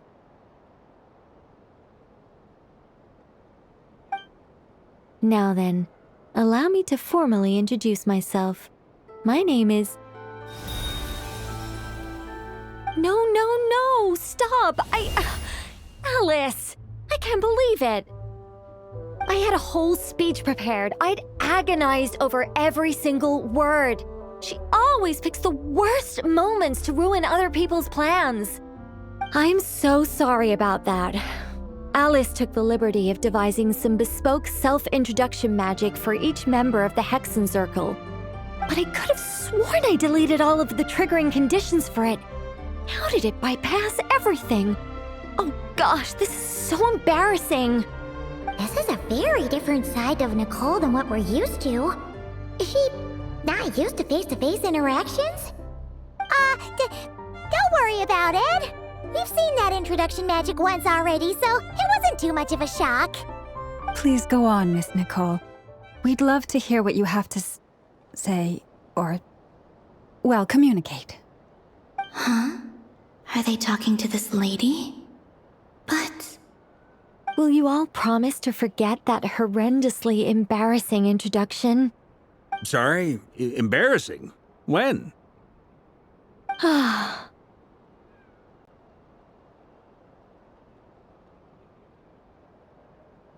Yes. My name is Nicole, and I am one of a very few angels who have retained both their preferred form and their power. The Traveler and Paimon should be no strangers to this concept. There is another of our kind in Natlan. They call her the Lord of the Night. All right! Paimon remembers her! Yes. Well, I have retained more of my power than she. It's because I don't have a long-term duty to fulfill. To be more specific, no. We'll be here all day if I get into the specifics. Moving on. If I'm not mistaken, you are here because you wish to learn how one might reach the moon beyond the sky. That's right. Is that something you can give us any guidance on? Yes, I do know a way. It began with the Hyperboreans, who lived after the War of Funerary Flame. Blank looks. Maybe I should start with the background of the war. Or maybe not. It shouldn't be an issue. I'll fill in the gaps for you when we have more time. Anyway, after that war ended, the three moons retreated to beyond the false sky. The Hyperboreans were humans I once aided. They accepted the civilization and creations bestowed upon them by the angels. But despite accepting many blessings of the angels, many among them still held on to their faith in the moons. They were reluctant to accept the new order. Even after the War of Funerary Flame, they sought to contact the moon goddesses beyond the sky and receive their guidance. But all three had passed away by that point.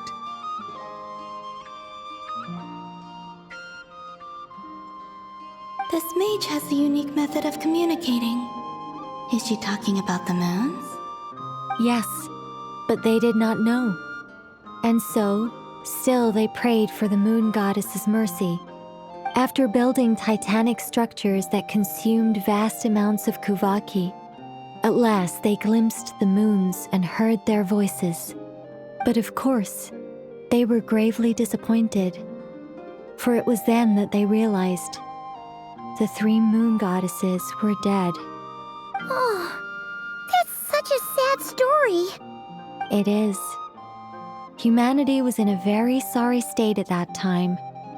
The angels who had once aided them were gone, and the War of Funerary Flames had left them homeless and destitute. Just a second, I gotta ask. How relevant is all this history to the task at hand? Well, I mean, it's... Okay, it seems we've drifted into irrelevant narrative waters. It's been a while since I've had the chance to speak inside someone's head. As soon as I got started, I lost control and the words just flowed out like a waterfall. What I'm trying to say is... Right, yes, that's it. The relevant part is the ritual created by the Hyperboreans. The fact that they bypassed the false sky and saw the true moons implies that they successfully built a connection between Tevat and the outside world. Which means, with enough Kuvaki and a sufficiently stable connection, it should be feasible to send one person over the border. Okay, so they built some kind of portal?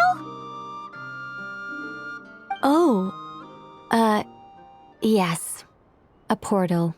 Yes. Is something wrong? You sound disappointed. I just didn't expect you to summarize it so well. It turns out I could have said all that in one word, if only I'd managed to think of it. No, please, it's fine. This is invaluable knowledge. I'll be sure to record and preserve everything in writing. Oh, really? Well, in that case, I suppose I could backtrack and add some more detail. I did gloss over a few things so far. Whoa, time out. Let's summarize what we've got first. The Hyperboreans were the last ones to use this method, right? So we somehow need to find whatever structure they built and make sure there's enough Kuvaki to power it up. Luckily, we have the moon marrow of both the eternal and iridescent moons, so we're all good for Kuvaki. Which means the key issue we need to focus on is finding the place. Am I right so far? Yes. Although I expect the structure is long gone by now. That said, what if we could take advantage of the phantoms to travel back to a time when it still existed? Well, travel back isn't quite accurate. It's more like we'd be creating a handshake between 2 points in space-time. We wouldn't even have to pick a time when it still existed. It could just be a time when it still appeared in phantom form via projection, or we could project our own phantoms, fold them together at... You look lost. Was that too hard to follow? Yeah, things got a little, technical there. Paimon's brain is reaching capacity. All right. Let me think about how to put this more simply. Okay, got it. Over the next few days, I'll search for phantoms that we can use.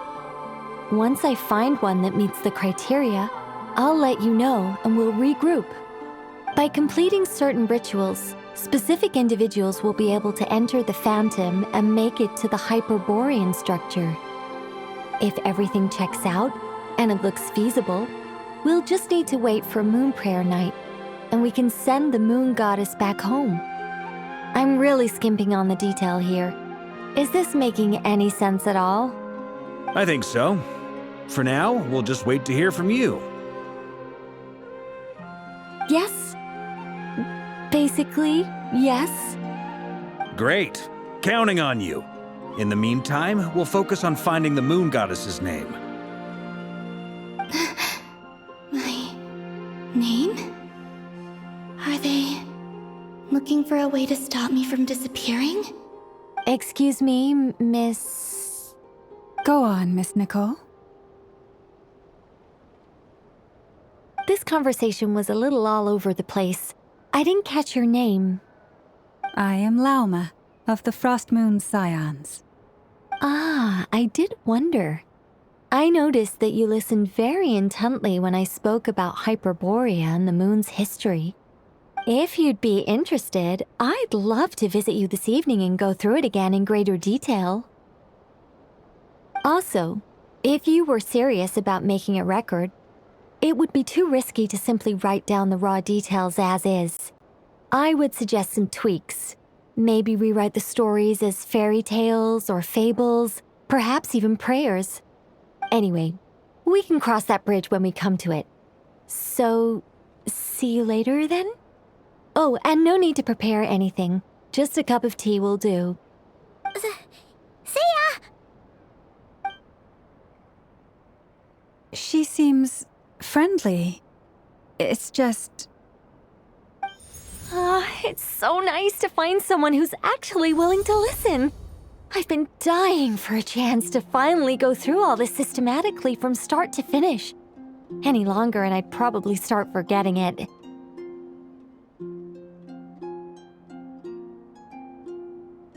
Now Paimon gets why Alice told us to mind our heads.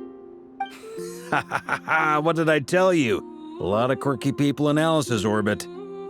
Now then, the next order of business is, where do we start looking for the Moon Goddess's name? Maybe the rest of what Nicole has to say might give us some clues. Once I've heard her out, I'll summarize the salient points and share them with you all.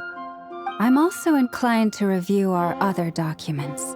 Yes, our faith was first established by our Hyperborean ancestors, but many of the more factually accurate records are from after Kuthar's birth. Sounds like we're gonna follow Columbina's journey through Teyvat, huh? In that case, we'll start by heading to the Frost Moon Enclave. Sounds like a plan. Take this with you. I'll see about getting in touch with the Fatui. It'll probably just be Arlecchino and Sandroni again. They're the only ones who would want to help. Thank you, Mr. Varka. Don't mention it. Honestly, I'm more comfortable dealing with the Fatui than prying into the details of a young lady's childhood. Catch you later. I should follow them, just in case there's some way that I can help.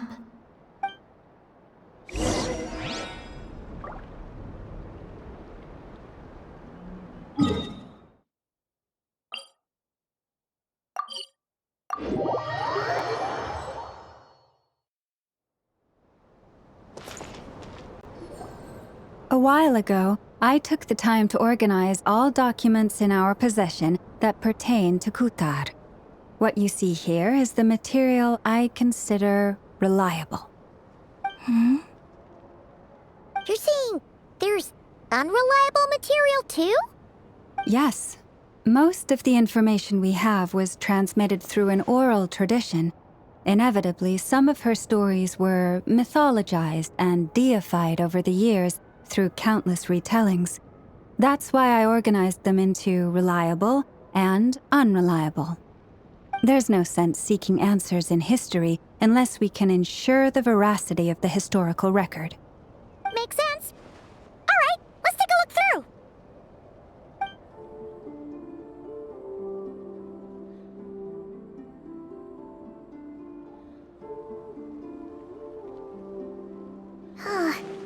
Almost all these records refer to Kutar instead of Columbina. Although neither of those is her real name. Paimon's not sure what point she's trying to make. What we can gather from these records is that the Frostmoon Scions worshipped her as a god, placing impossible expectations upon her. I cannot fault them for their earnest faith, but for all their devotion, worshipping her day in, day out changed nothing.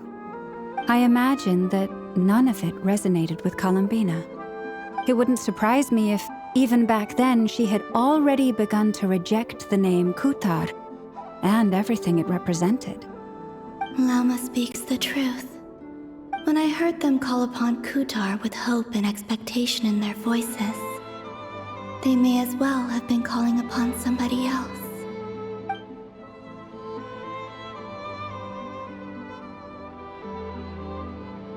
Well, that's a bit complicated.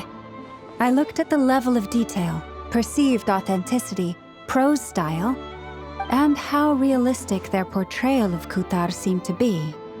Amongst the Frostmoon Scions of today, only I know of her existence, and I alone have spoken to her face to face.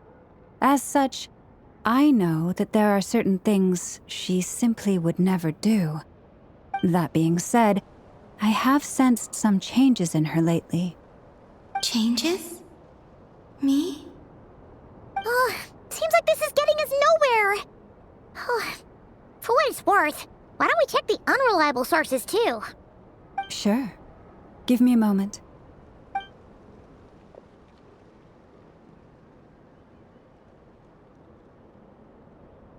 Exerting but a fraction of her divine might, Kutar sheared a great mass from the snow-capped mountain and cast it into the sea, upon whose surface shone the mirror image of the moon. Thus was formed the island of Hisi. Yeah, right. That doesn't even begin to pass the sniff test. The 3 moons are naught but lies through and through. Only one moon has ever shone for us, and Kutar is her name.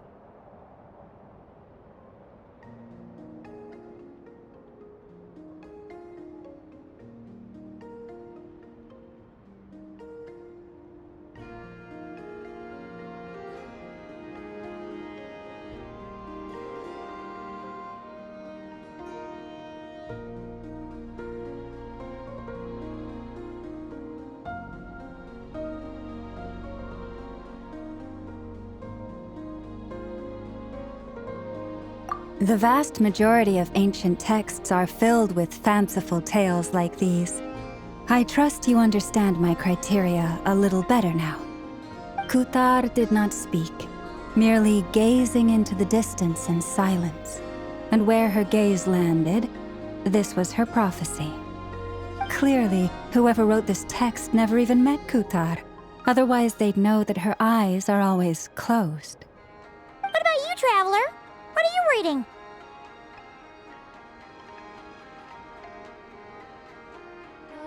Come on, let Paimon child wished to build a wooden nest with which to shield the fledgling bird from the cold.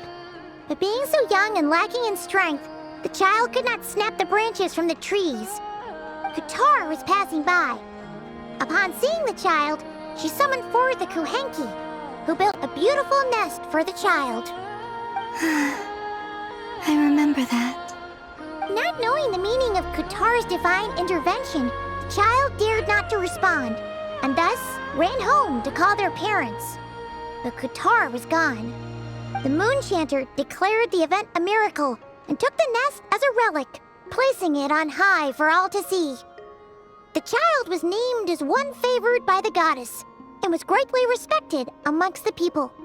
Yet, no further miracles were bestowed, and this matter was forgotten in but a few years. Huh. Any thoughts after reading that? Yeah. Columbina probably just wanted to join the kid in making nests.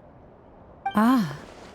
I'd originally considered this a fabrication, because Kutar did not perform any similar actions in subsequent records. But now that I think about it, it does seem like something Columbina would do.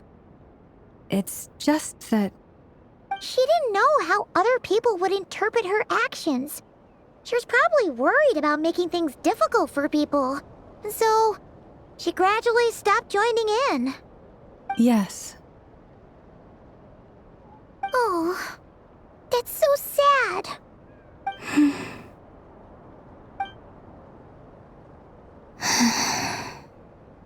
And now, I can make no such gestures of warmth, even if I want to.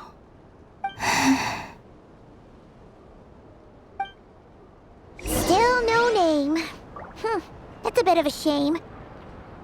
But we did learn some interesting stories. That's gotta count for something.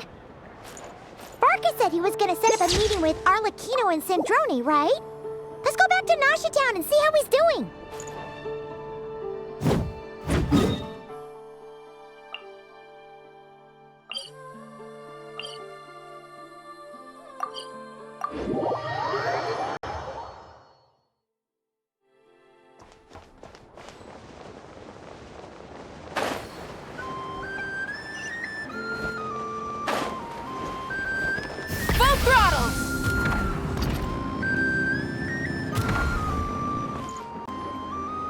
Let's see. There's Varka.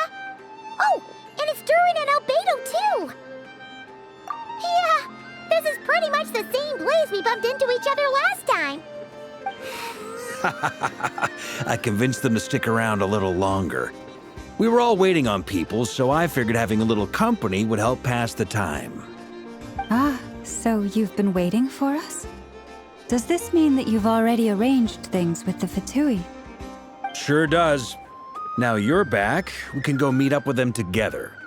How'd your investigation at the Frost Moon Enclave go? Well, we didn't find out Columbina's true name. But apart from that, it went pretty well.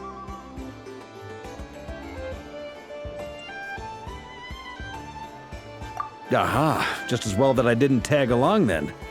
I'm sure our moon goddess wouldn't want every man and his dog knowing all about her private life. Still, desperate times, desperate measures, I guess. Someone had to do it. So, Varka was waiting on us, but what about you two? Are you waiting for Alice? Oh, no, we already met with her. We discussed that experiment I mentioned to you last time. Oh, and she also handed me this communication device.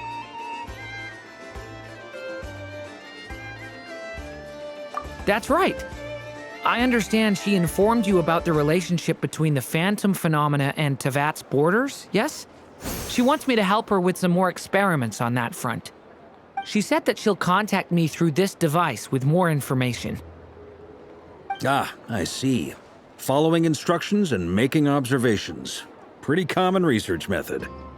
Takes me right back to Albedo's lab. Wait, then who exactly are you meeting? Someone you know. Albedo's met him too. But I don't think Miss Lauma or the Grand Master have been introduced. Introductions are overrated, especially in cases like this. It's you! too. So, it's not like the academia has prohibitions against going abroad. Also, I applied for leave. I've been writing to Hat Guy since obtaining a human form. I've already brought him up to speed on everything that's been going on in Nodcry. Hat Guy? Turns out, I actually have heard that name before. Oh? Then why did you react the same way I did? I only knew the name, not the fella. But since we're all here, let's do some introductions for what it's worth. I'm Varka, Grand Master of the Knights of Favonius. Lauma, Moon Chanter of the Frost Moon Scions. And I'm a Driosh from the Vahumana Darshan of the Sumeru Academia. Hat Guy. Good to see you again, Mr. Guy. I believe we last saw each other on the boat ride here.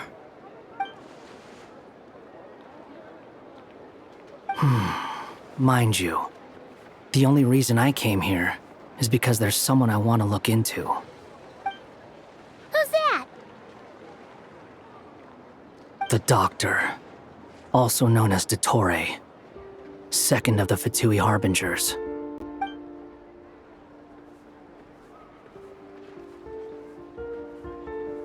From the tone of your voice, it sounds like there is bad blood between you. I was reviewing our archives and noticed that a lot of information about him was missing.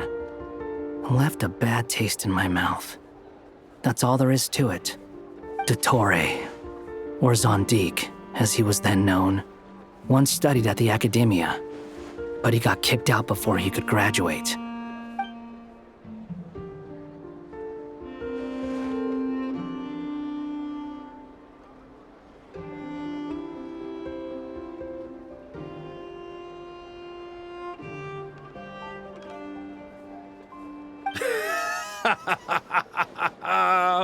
So the Harbinger's #2 man is a college dropout? How embarrassing for them. Last we heard, he was planning something. We actually heard that a few times before, even coming to Nocturne, but we haven't seen a trace of him since we got here. He only appears when something interests him. For all we know, he might have left already. But the fact he did something here at all is worth noting. It'll fill a couple extra lines in his file.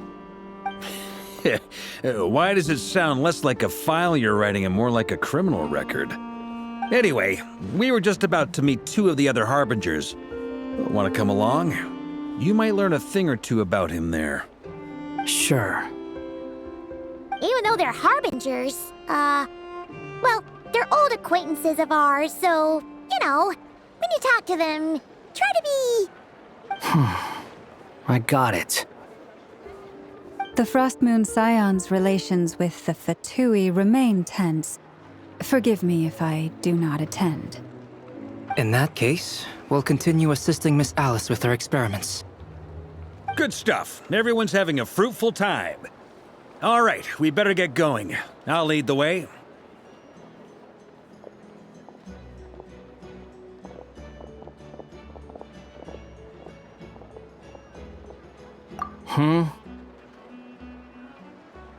Well, yeah, that's obviously part of it.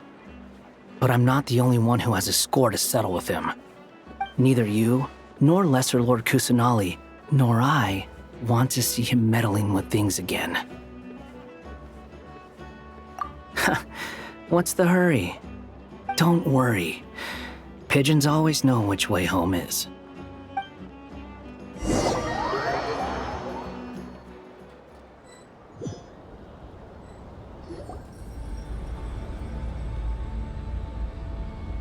You made it.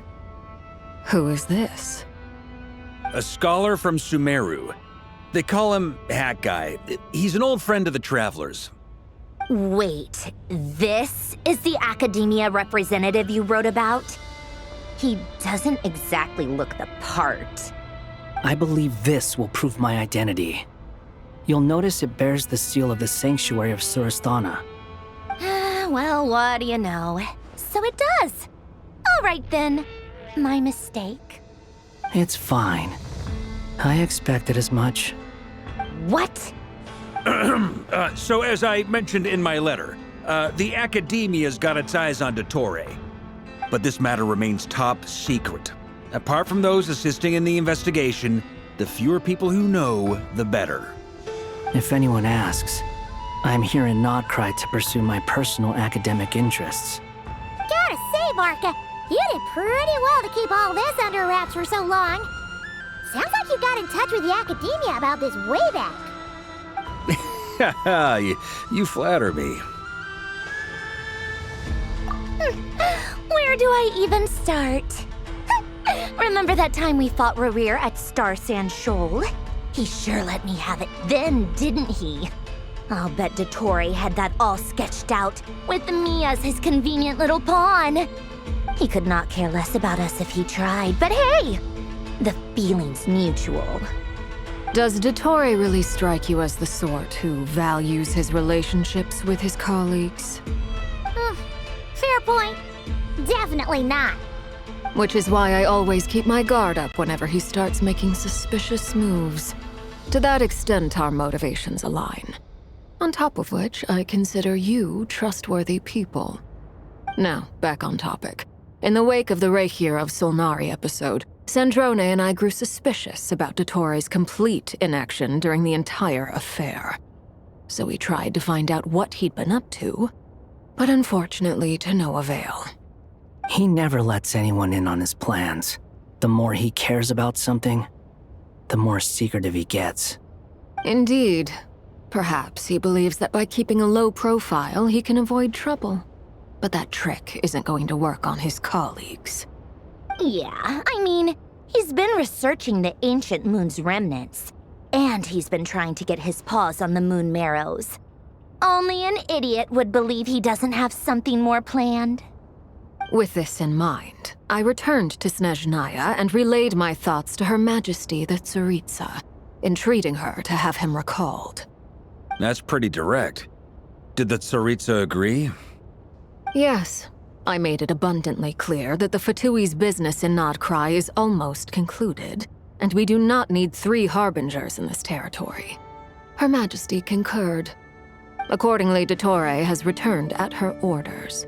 I imagine he is continuing with experiments, which no one besides he would ever have any interest in. Common sense might mean nothing to him, but he's not stupid. He knows that no good can come from opposing the Tsaritsa. Smarts alone won't get him all the way. He needs the Rooster's resources and Regrator's Mora, both of which the Tsaritsa can strip from him by waggling a finger. But doesn't he have a track record of publicly following orders while going against them in private? He probably has it down to a fine art by now.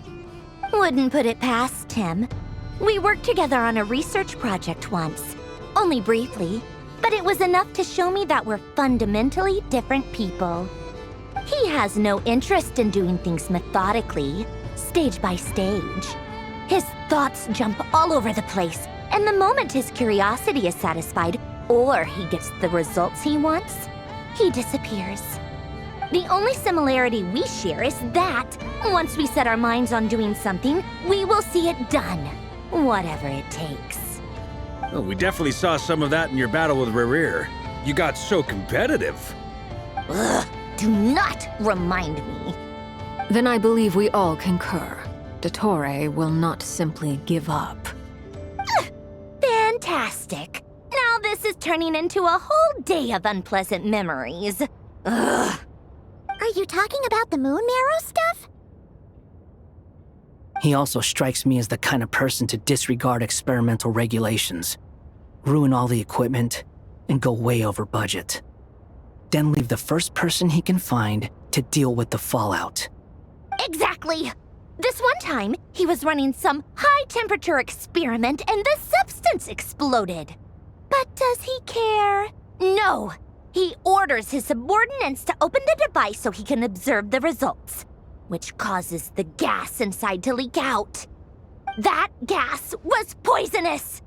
If I hadn't been there, who knows how many people might have died? And after all that, he left, while I was still cleaning up after his mess. What a waste of time, he said. A waste of time? The nerve! He wasted my time! You've been bottling that up for a while, huh? Hat guy, I must say, you seem awfully familiar with internal Fatui affairs. Especially when it comes to Dottore. Thank you, Lady Harbingers, for providing such valuable information. I have no other questions for now, so I'll be on my way. Wait, what? You're just gonna leave? You're welcome to join if you want. Ugh. Just when Paimon thought he'd finally mellowed out. He makes quite the impression. I'll say. I've met tons of headstrong people, but not many of them would join me in bad-mouthing Dottore. Anyway, back to the main agenda. Barca, you said that Columbina has gone missing? Or rather, disappeared. Yeah. We're working on building a connection between her and this world. The simplest method is to find out her real name. I've actually asked her that question before, but she said she didn't know. Considering our relationship, I doubt she was lying to me.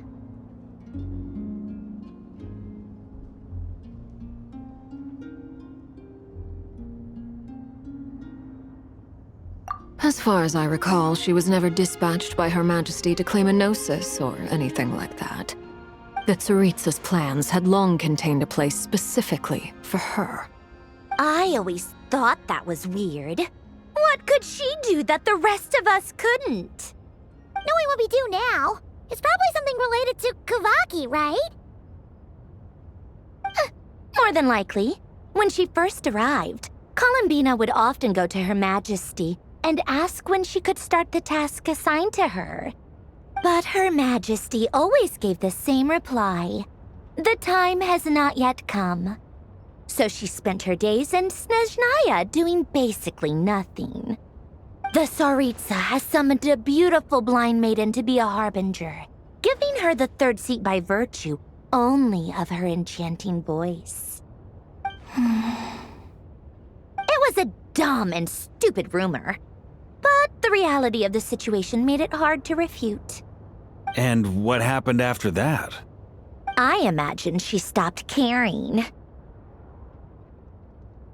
She no longer seemed to care why she had been recruited, and Her Majesty never gave her any missions, so she just continued to sing in the flower garden. For my part, I was busy. So busy, in fact, that watching someone be that idol had me fuming. But still, I got the sense that she had long been used to a life of other people claiming she was needed when she wasn't. I just felt that having a place to stay would cost me something eventually. And so I waited quietly for the day that I would have to pay the price. And on the other end of that spectrum, you had me. Someone once told me that I had the lousiest work and the toughest luck. That's a good way of putting it. I forget who said it, but those words have always stuck with me.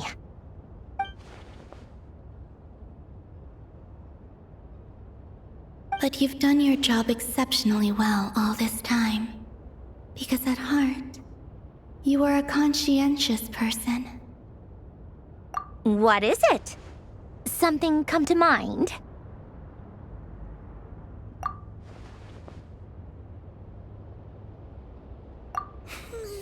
That makes sense. Nothing screams you are needed like your name shouted from across the town. Well, good luck with it. But if you ask me, Columbina is still the most shoutable name. I'm just so used to it now, after all the arguments we've had. I can't be bothered trying to remember another name for her. Nor I. Sandrone. Harlequino.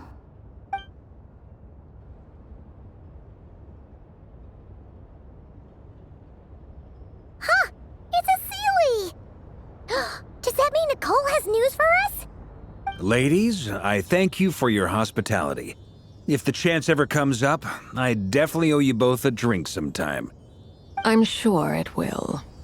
You can make your own way out. Heck, you've been here enough times, you probably know your way around better than I do. Okay, time to do what adventurers do best. Follow that Sealy!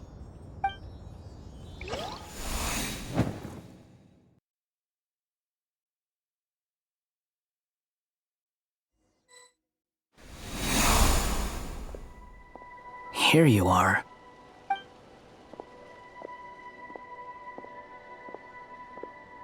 Oh, hat guy. How come you're back so soon? Did things go all right with the Fatui? Fine. Totori's been summoned home by the Tsaritsa. Couldn't get much more than that. How about you? Any progress with the investigation? Unfortunately not. We've tried everything.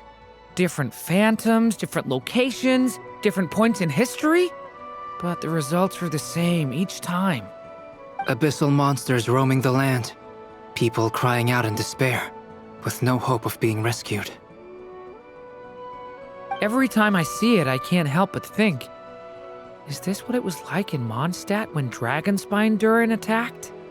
And if I fail in the task I've been given, will I create yet another tragedy? That's just meaningless speculation. When we encountered similar phenomena previously, I tried to interfere with those illusions, using sounds and lights to guide them. However, we could not change their fates. At most, we were able to extend their existences. The events of the past are like fate that has been written into Irminsul. There isn't a living thing in Teyvat that can escape its past. But Miss Alice instructed us to try to find ways to change the outcome that these phantoms face. It's an impossible task. Can't you just refuse? Since she asked us to do this, I feel like it can't truly be impossible. Or if it is, well, mages can make the impossible possible. I could not have been born as Durin otherwise. But you also said that your past 39 attempts were fruitless. That's true. But you're still going. Yes. After this many futile attempts, surely you realize that you're not doing this because you still believe what some mage told you. It's because you want her hypothesis to come true. It's something you wish for deep inside. So, think for yourself about what you want to do. As long as you don't believe it's futile, it isn't. Yeah. Previous experience indicates that we cannot touch the phantoms, which limits the effectiveness of our interventions. If we want to clear this hurdle, we need to break this rule somehow. Same thought here. Following the same rules means repeating the same failures. Reducing ourselves to mere playthings of fate. So you mean we need to figure out a way to make contact with them despite knowing that we can't? Yes, and I suspect that's something only you are capable of. Everything in Teyvat is logged in Irminsul, but the withering that once occurred in Sumeru was a sign that the Great World Tree was being corrupted. This corruption allowed things that should not have existed in Teyvat to appear. This is tantamount to rewriting reality to an extent. You're saying abyssal power might be able to affect those phantoms? No one's ever tried it before.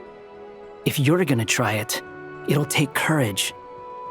And you have to be confident that you can control it. Is anyone there? Has anyone seen my daughter? She's missing. I have to find her. I hear someone inside. Spargana? Are you in there?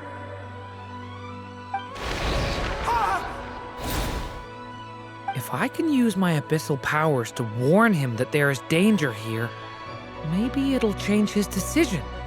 Maybe he'll stay away. Yes. The important thing is not the nature of the power, but rather how you use it. To intimidate and obstruct. Sounds about right for the Abyss. Let me try. I should be able to influence that thing. Have you seen a little girl? What? This isn't the time for that! Just run!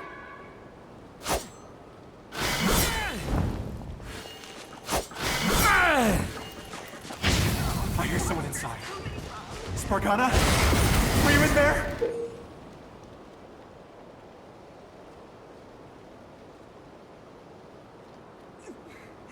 Where are all these monsters coming from?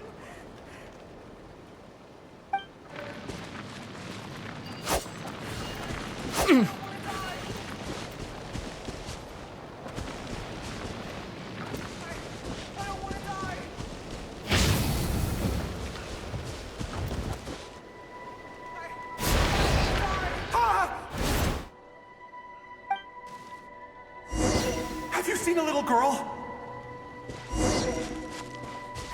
What? This isn't the time for that! Just run! Where are all these monsters?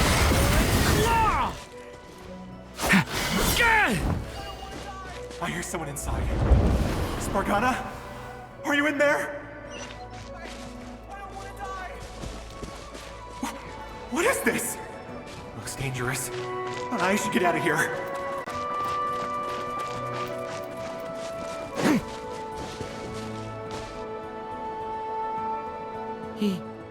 He really left.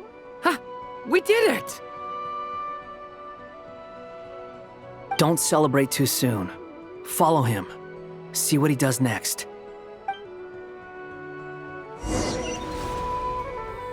Monsters approaching from the front. You need to stop them and create an opportunity for him to hide.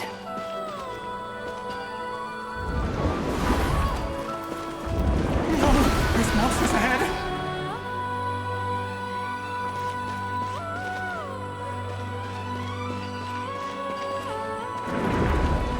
Wait, is that the barrier I saw earlier? Why is it appearing now? It's as if someone's controlling it. The monsters are gone. Is it...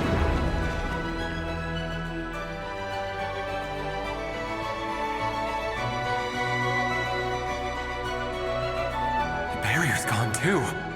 How odd. Anyway, I guess I'll keep going. Quickly, let's keep up.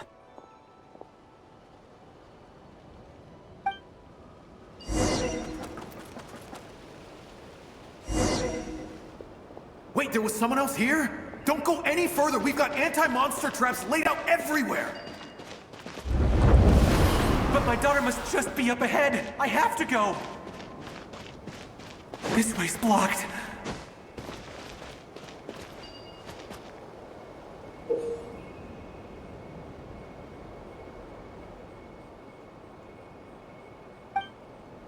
We might be able to use the explosives over there, but we need to take care not to hurt him.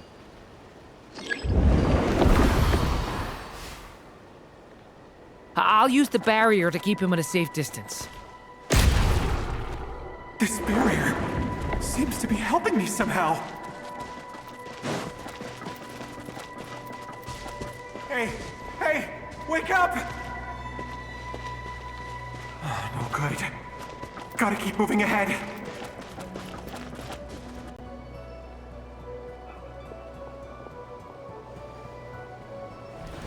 So many monsters! There's still a chance, Durin. Use the traps.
This is a new development. I've never seen this happen before. We might just be able to save this person.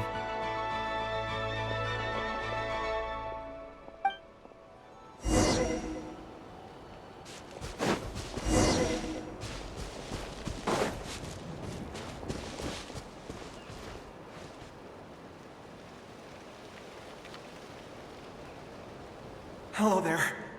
Have you seen my daughter? Spargana's her name. She's carrying a large backpack.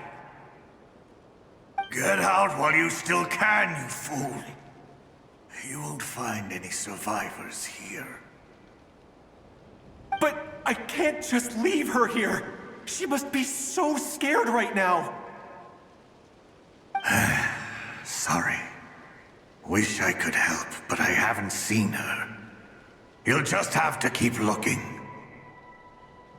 Okay, thank you. If I do find her, I'll get her to shelter and come back for you. Don't bother. I've got nowhere left to go.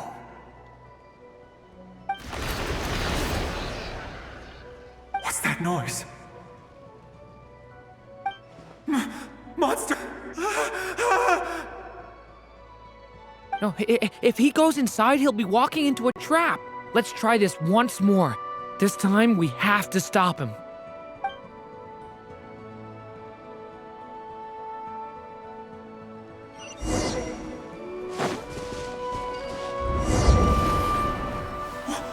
Why? How will I know where Spargana's gone like this? You know what? I'll trust this strange barrier. It's gotten me this far after all.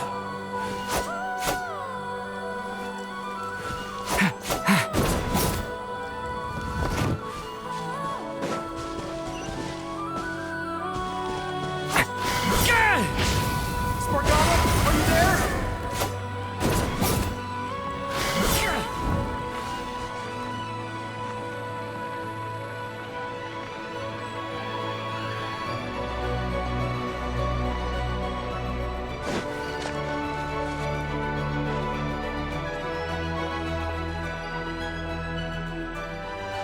What?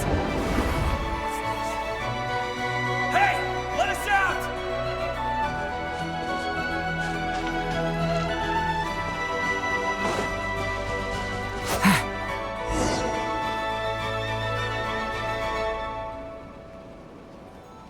Huh?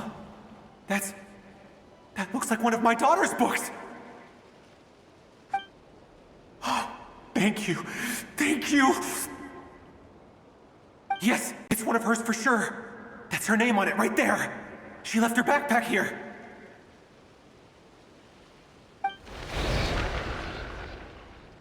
Durin, just like last time.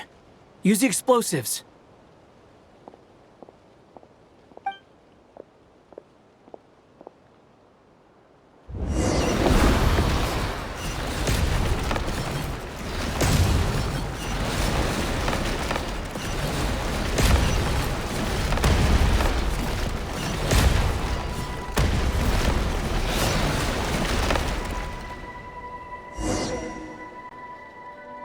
It won't work.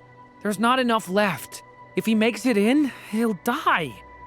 But then, this clue could be the key to him finding his daughter. It might not be the only one. Better he misses that clue than loses his life. I guess so.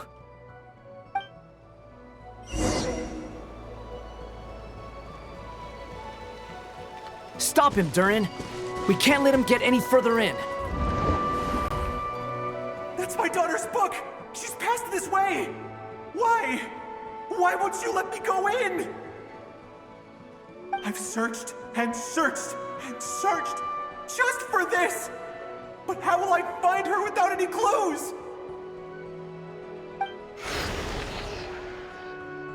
I no longer have anywhere else to go.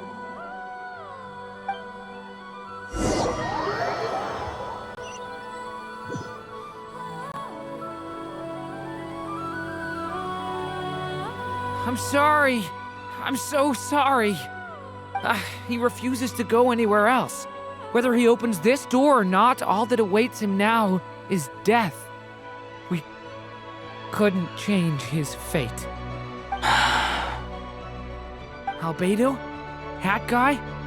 Let's try one more time. I don't know how we're gonna do this, but I don't want to give up either.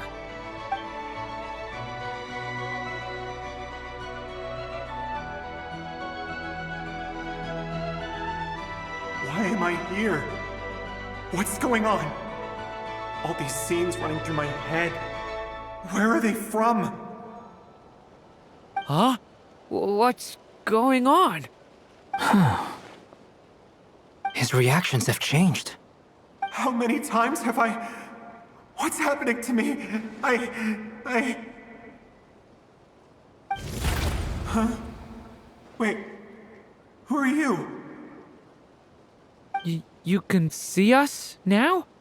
I feel like I always could, but that I only just realized you were there. I'm sorry, I don't know how to describe what I'm feeling. But you were the ones guiding me using that marked barrier, right? I haven't done anything yet, but those monsters, those deaths, they feel like memories. Like things I really did experience. I won't find my daughter. In fact, I'll ultimately die trying to find her. Isn't that right? Well, no, it isn't. Yes, it is. Even so, we're trying to find a way out of this. You've not seen my daughter either, have you? It seems she really isn't here.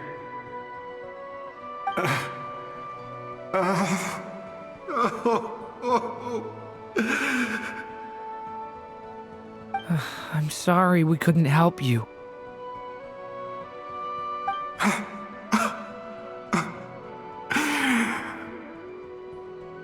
I'm just tired. Maybe this is destiny.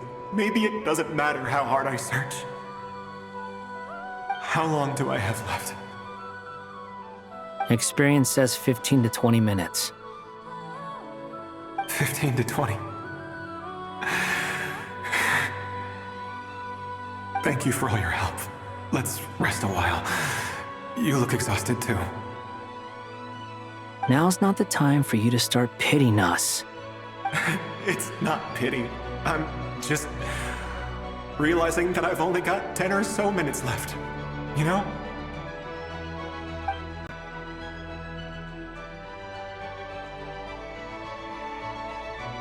You say you're from Mondstadt, yes? A place with windmills, where people enjoy limitless freedom? And you're from Sumeru, where they've built an academy into a giant tree? Yes. It seems you've never heard of either place. Those names are unknown to me, I'm afraid, yes. Have you heard of Hyperborea? I have, but I heard that it was destroyed in the distant past. I see. That was where my ancestors once lived. What about Delphi Pytho? Was it later rebuilt? I've never heard that name. Then what about Sal Vindagnir? I have seen that name on stone tablets on Dragonspine. But I'm afraid the only things left of that place are its ruins. I see. Sure enough, there was no way to turn this around, huh? I'm sorry. I was the one who asked to chat, but it seems like we're too many ages apart. There's barely any common ground to start from. It's all right. We did hear something new, at least. From how you speak of your lives, things must be going all right for you, I guess. They are. Mondstadt is a place of freedom and happiness. There's a lot of good people in the church and the Knights of Favonius, and even outsiders find that it's an easy place to feel at home. We have festivals a few times a year. Everyone gets together to drink, sing, and be merry. Sumeru is a lot more uptight. Not really the kind of place where you can relax. It's a nation fraught with problems wherever you look. But if all you want in life is to seek knowledge, I guess it's pretty much paradise. That's wonderful. In other words, after this all-devouring black tide passed, humanity did not merely avoid extinction, but rose to build prosperous civilizations anew. I mean, I can see you all right now. That must mean the future isn't a total mess, right? That's true. Well, time's almost up. Let's part ways, I think. Might be best if you don't waste too much time on me. The chances are slim, I know, but I'd like to spend these last few minutes looking for Spargana. If things work out, I'd love to tell her about what I've heard. May we meet again. Well, or not, most probably. In that case, may your wishes come true.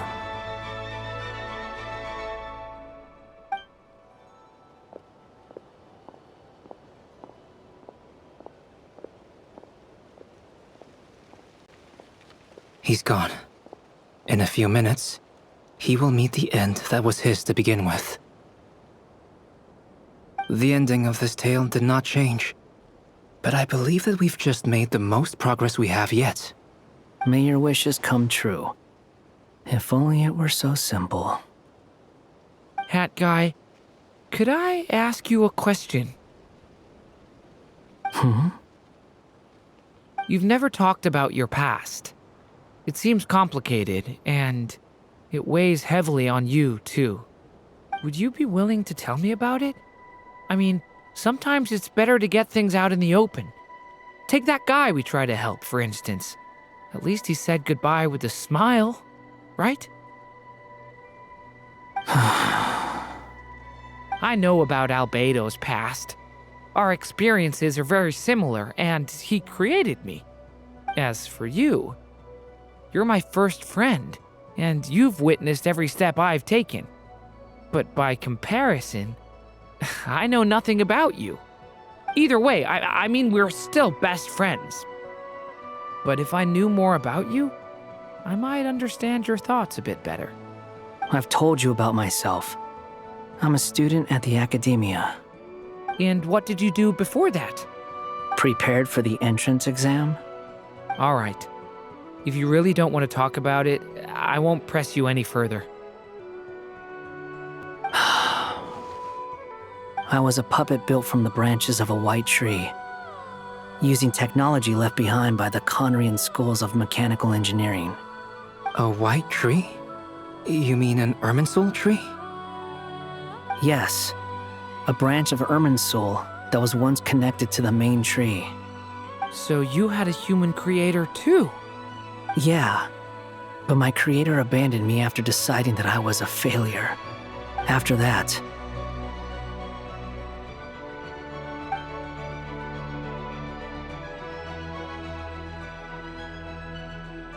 Durin, resisting the influence of the Abyss, suppressing the urge to destroy, trying to do the right thing. None of these things are easy, but no matter how hard they are, trying to rewrite past wrongs is far harder.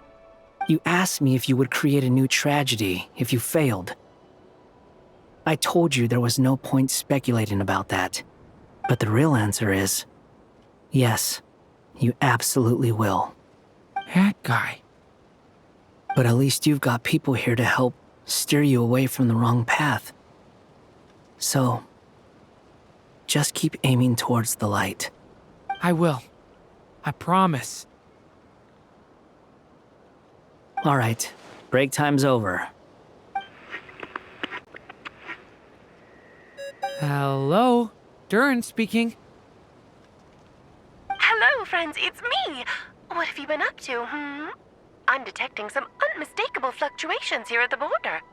The amplitude isn't particularly high, but they're completely different signals from the ones before, and the scale is comparable to those I've detected previously. Alice, we were unable to save that person. However, he appears to have retained a portion of the memories gained through that cycle, and was able to hold a conversation with us. I see. Well, that is rather odd indeed. It definitely merits further attention. Could I trouble you to keep trying the same approach? I need to gather some more data. Counting on you. I should probably have Nicole come and check this out as well.